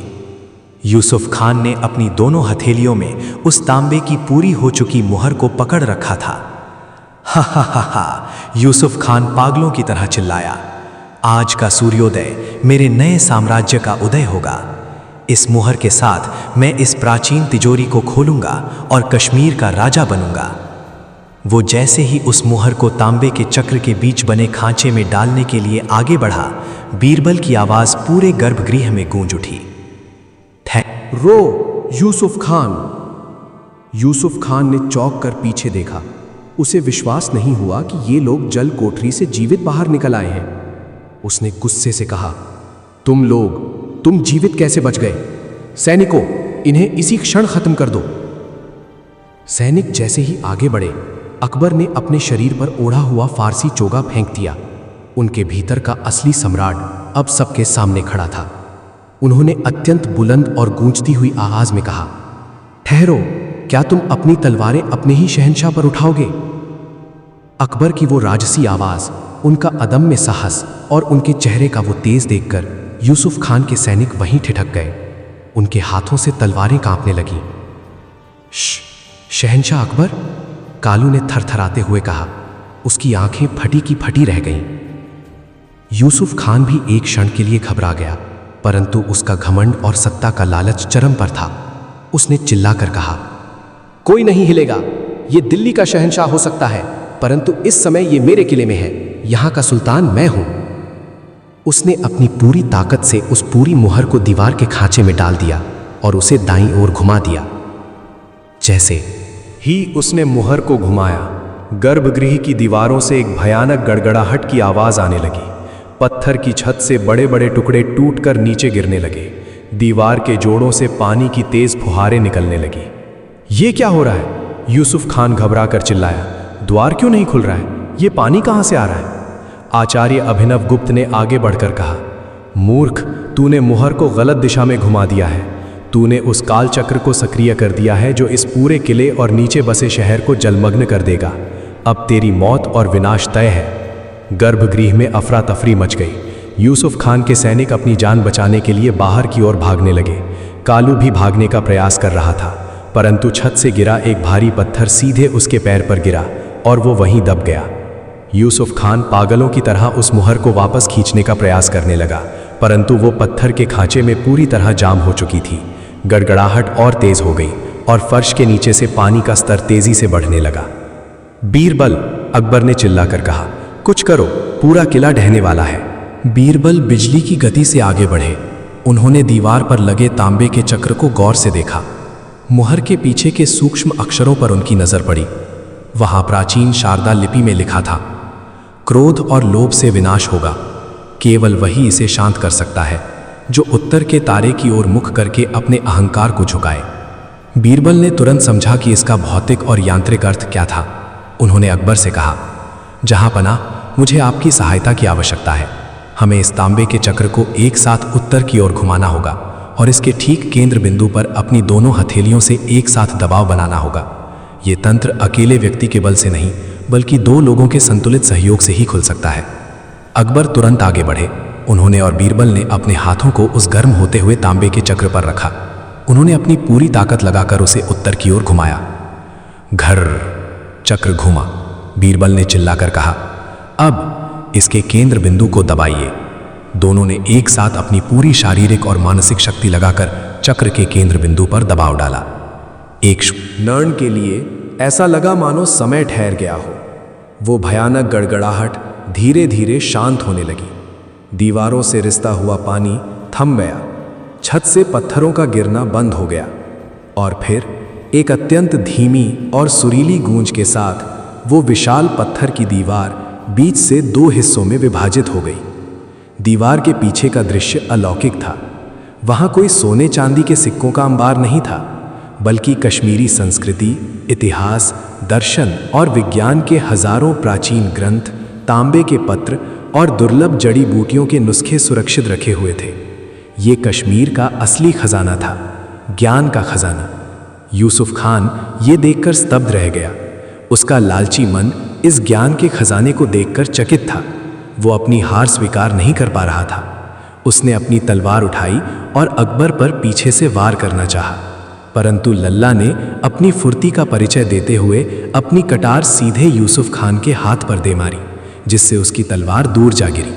बीरबल ने तुरंत यूसुफ खान को धर दबोचा और उसके हाथों में वही लोहे की जंजीरें बांध दी जो कभी देवू और आचार्य के हाथों में थी। बाहर सुबह का सूर्य पूरी तरह से निकल चुका था। श्रीनगर के लोग जो रात भर डर के साए में थे, वे अब घरों से बाहर आ रहे थे। हरि पर्वत के किले पर मुगल सल्तनत का न्यायप्रिय झंडा एक बार फिर लहरा रहा था। यूसुफ खान के विद्रोह को बिना किसी बड़े रक्तपात के कुचल दिया गया था। 2 दिन बाद जब पूरी घाटी में शांति बहाल हो गई और नई प्रशासनिक व्यवस्था स्थापित हो गई, शहंशाह अकबर और बीरबल श्रीनगर के आलीशान शालीमार बाग में झील के किनारे टहल रहे थे। चिनार के पत्तों की लालिमा और डल झील का शांत पानी उनके सामने था। अकबर ने गहरी सांस लेते हुए बीरबल की ओर देखा। उनके चेहरे पर एक गहरा संतोष था। उन्होंने कहा, बीरबल, हमारी ये यात्रा समाप्त हो गई। हमने कश्मीर को भी देख लिया और इसके अद्भुत इतिहास को भी, परंतु अब समय आ गया है कि तुम मेरे उस यक्ष प्रश्न का अंतिम उत्तर दो। बताओ, बुद्धि बड़ी है या भाग्य? बीरबल ने एक चिनार का पत्ता हवा में उड़ते हुए देखा, जो धीरे धीरे पानी की सतह पर जाकर ठहर गया था। उन्होंने मुस्कुराते हुए कहा, जहां पनाह, इस पूरी यात्रा ने ही आपके प्रश्न का उत्तर दे दिया है। सोचिए, यदि हमारा भाग्य अनुकूल न होता तो क्या हम उस आगरा के ज्योतिषी से मिल पाते? क्या हम उस तेंदुए की गुफा से बच पाते? क्या हम उस जल कोठरी से जीवित बाहर आ पाते? हमारा भाग्य ही था जिसने हमें बार बार जीवन दान दिया और हमें इस सुंदर घाटी तक पहुंचाया। अकबर ने सिर हिलाया। हाँ, ये सत्य है, भाग्य ने हमारा साथ दिया। बीरबल ने अपनी बात आगे बढ़ाते हुए कहा, परंतु जहांपना, यदि उस भाग्य द्वारा दिए गए अवसरों पर हमारी बुद्धि सक्रिय न होती तो क्या हम केवल भाग्य के भरोसे जीवित बच पाते? यदि गुफा में बुद्धि ने तेंदुए की गंध को ना पहचाना होता, यदि अखनूर के चौराहे पर बुद्धि ने उस उबलते तेल के पीछे की सच्चाई को न उजागर किया होता, और यदि आज इस किले की गहराई में बुद्धि ने उस मोहर के सही संरेखण को न समझा होता, तो हमारा ये अनुकूल भाग्य भी हमें विनाश से नहीं बचा पाता। इसलिए जहांपना, बीरबल ने अत्यंत विनम्रतापूर्वक अकबर के सामने झुकते हुए कहा, भाग्य केवल अवसर की मिट्टी तैयार करता है, परंतु उस मिट्टी में ज्ञान और कर्म का बीज बोकर सफलता का वृक्ष केवल बुद्धि ही उग सकती है। भाग्य के बिना बुद्धि का कोई धरातल नहीं होता और बुद्धि के बिना भाग्य केवल एक अंधा संयोग बनकर रह जाता है। दोनों एक दूसरे के पूरक हैं, परंतु दिशा दिखाने का कार्य सदैव बुद्धि ही करती है। शहंशाह अकबर बीरबल के इस सटीक और गहरे उत्तर से पूरी तरह संतुष्ट हो गए। उन्होंने बीरबल के कंधे पर हाथ रखा और कहा, बीरबल, तुम सचमुच लाजवाब हो। तुम्हारी बुद्धि ने आज न केवल मुझे निरुत्तर किया, बल्कि मेरे पूरे साम्राज्य को एक बड़े संकट से बचा लिया। दोनों मित्र शांत भाव से डल झील की लहरों को देखने लगे, जहां ढलते सूरज की किरणें पानी पर एक स्वर्णिम मार्ग बना रही थी। एक ऐसा मार्ग जो बुद्धि और भाग्य के सुंदर मिलन को दर्शा रहा था। प्रिय दर्शकों, बुद्धि और भाग्य के इस द्वंद्व और अकबर बीरबल की इस अनूठी काल्पनिक ऐतिहासिक यात्रा की 5 भागों की यह श्रृंखला यहीं समाप्त होती है। यह कहानी हमें सिखाती है कि जीवन के कठिन समय में हमें केवल भाग्य के भरोसे नहीं बैठना चाहिए, बल्कि अपनी बुद्धि और विवेक का उपयोग करके हर परिस्थिति का सामना करना चाहिए। आपको यह विशेष श्रृंखला कैसी लगी? क्या बीरबल का उत्तर आपकी कसौटी पर खरा उतरा? अपनी राय और विचार नीचे कमेंट बॉक्स में हमारे साथ अवश्य साझा करें। यदि आपको यह कहानी पसंद आई हो तो इसे अपने मित्रों और परिवार के साथ लाइक और शेयर करना न भूलें, ताकि वे भी इस ज्ञानवर्धक यात्रा का आनंद ले सके। और अगर आप हमारे चैनल दिमाग की बत्ती पर नए हैं तो अभी सब्सक्राइब करें ऐसी ही अन्य ज्ञानवर्धक, ऐतिहासिक और सस्पेंस से भरपूर कहानियों के लिए हमारे साथ जुड़े रहें। धन्यवाद।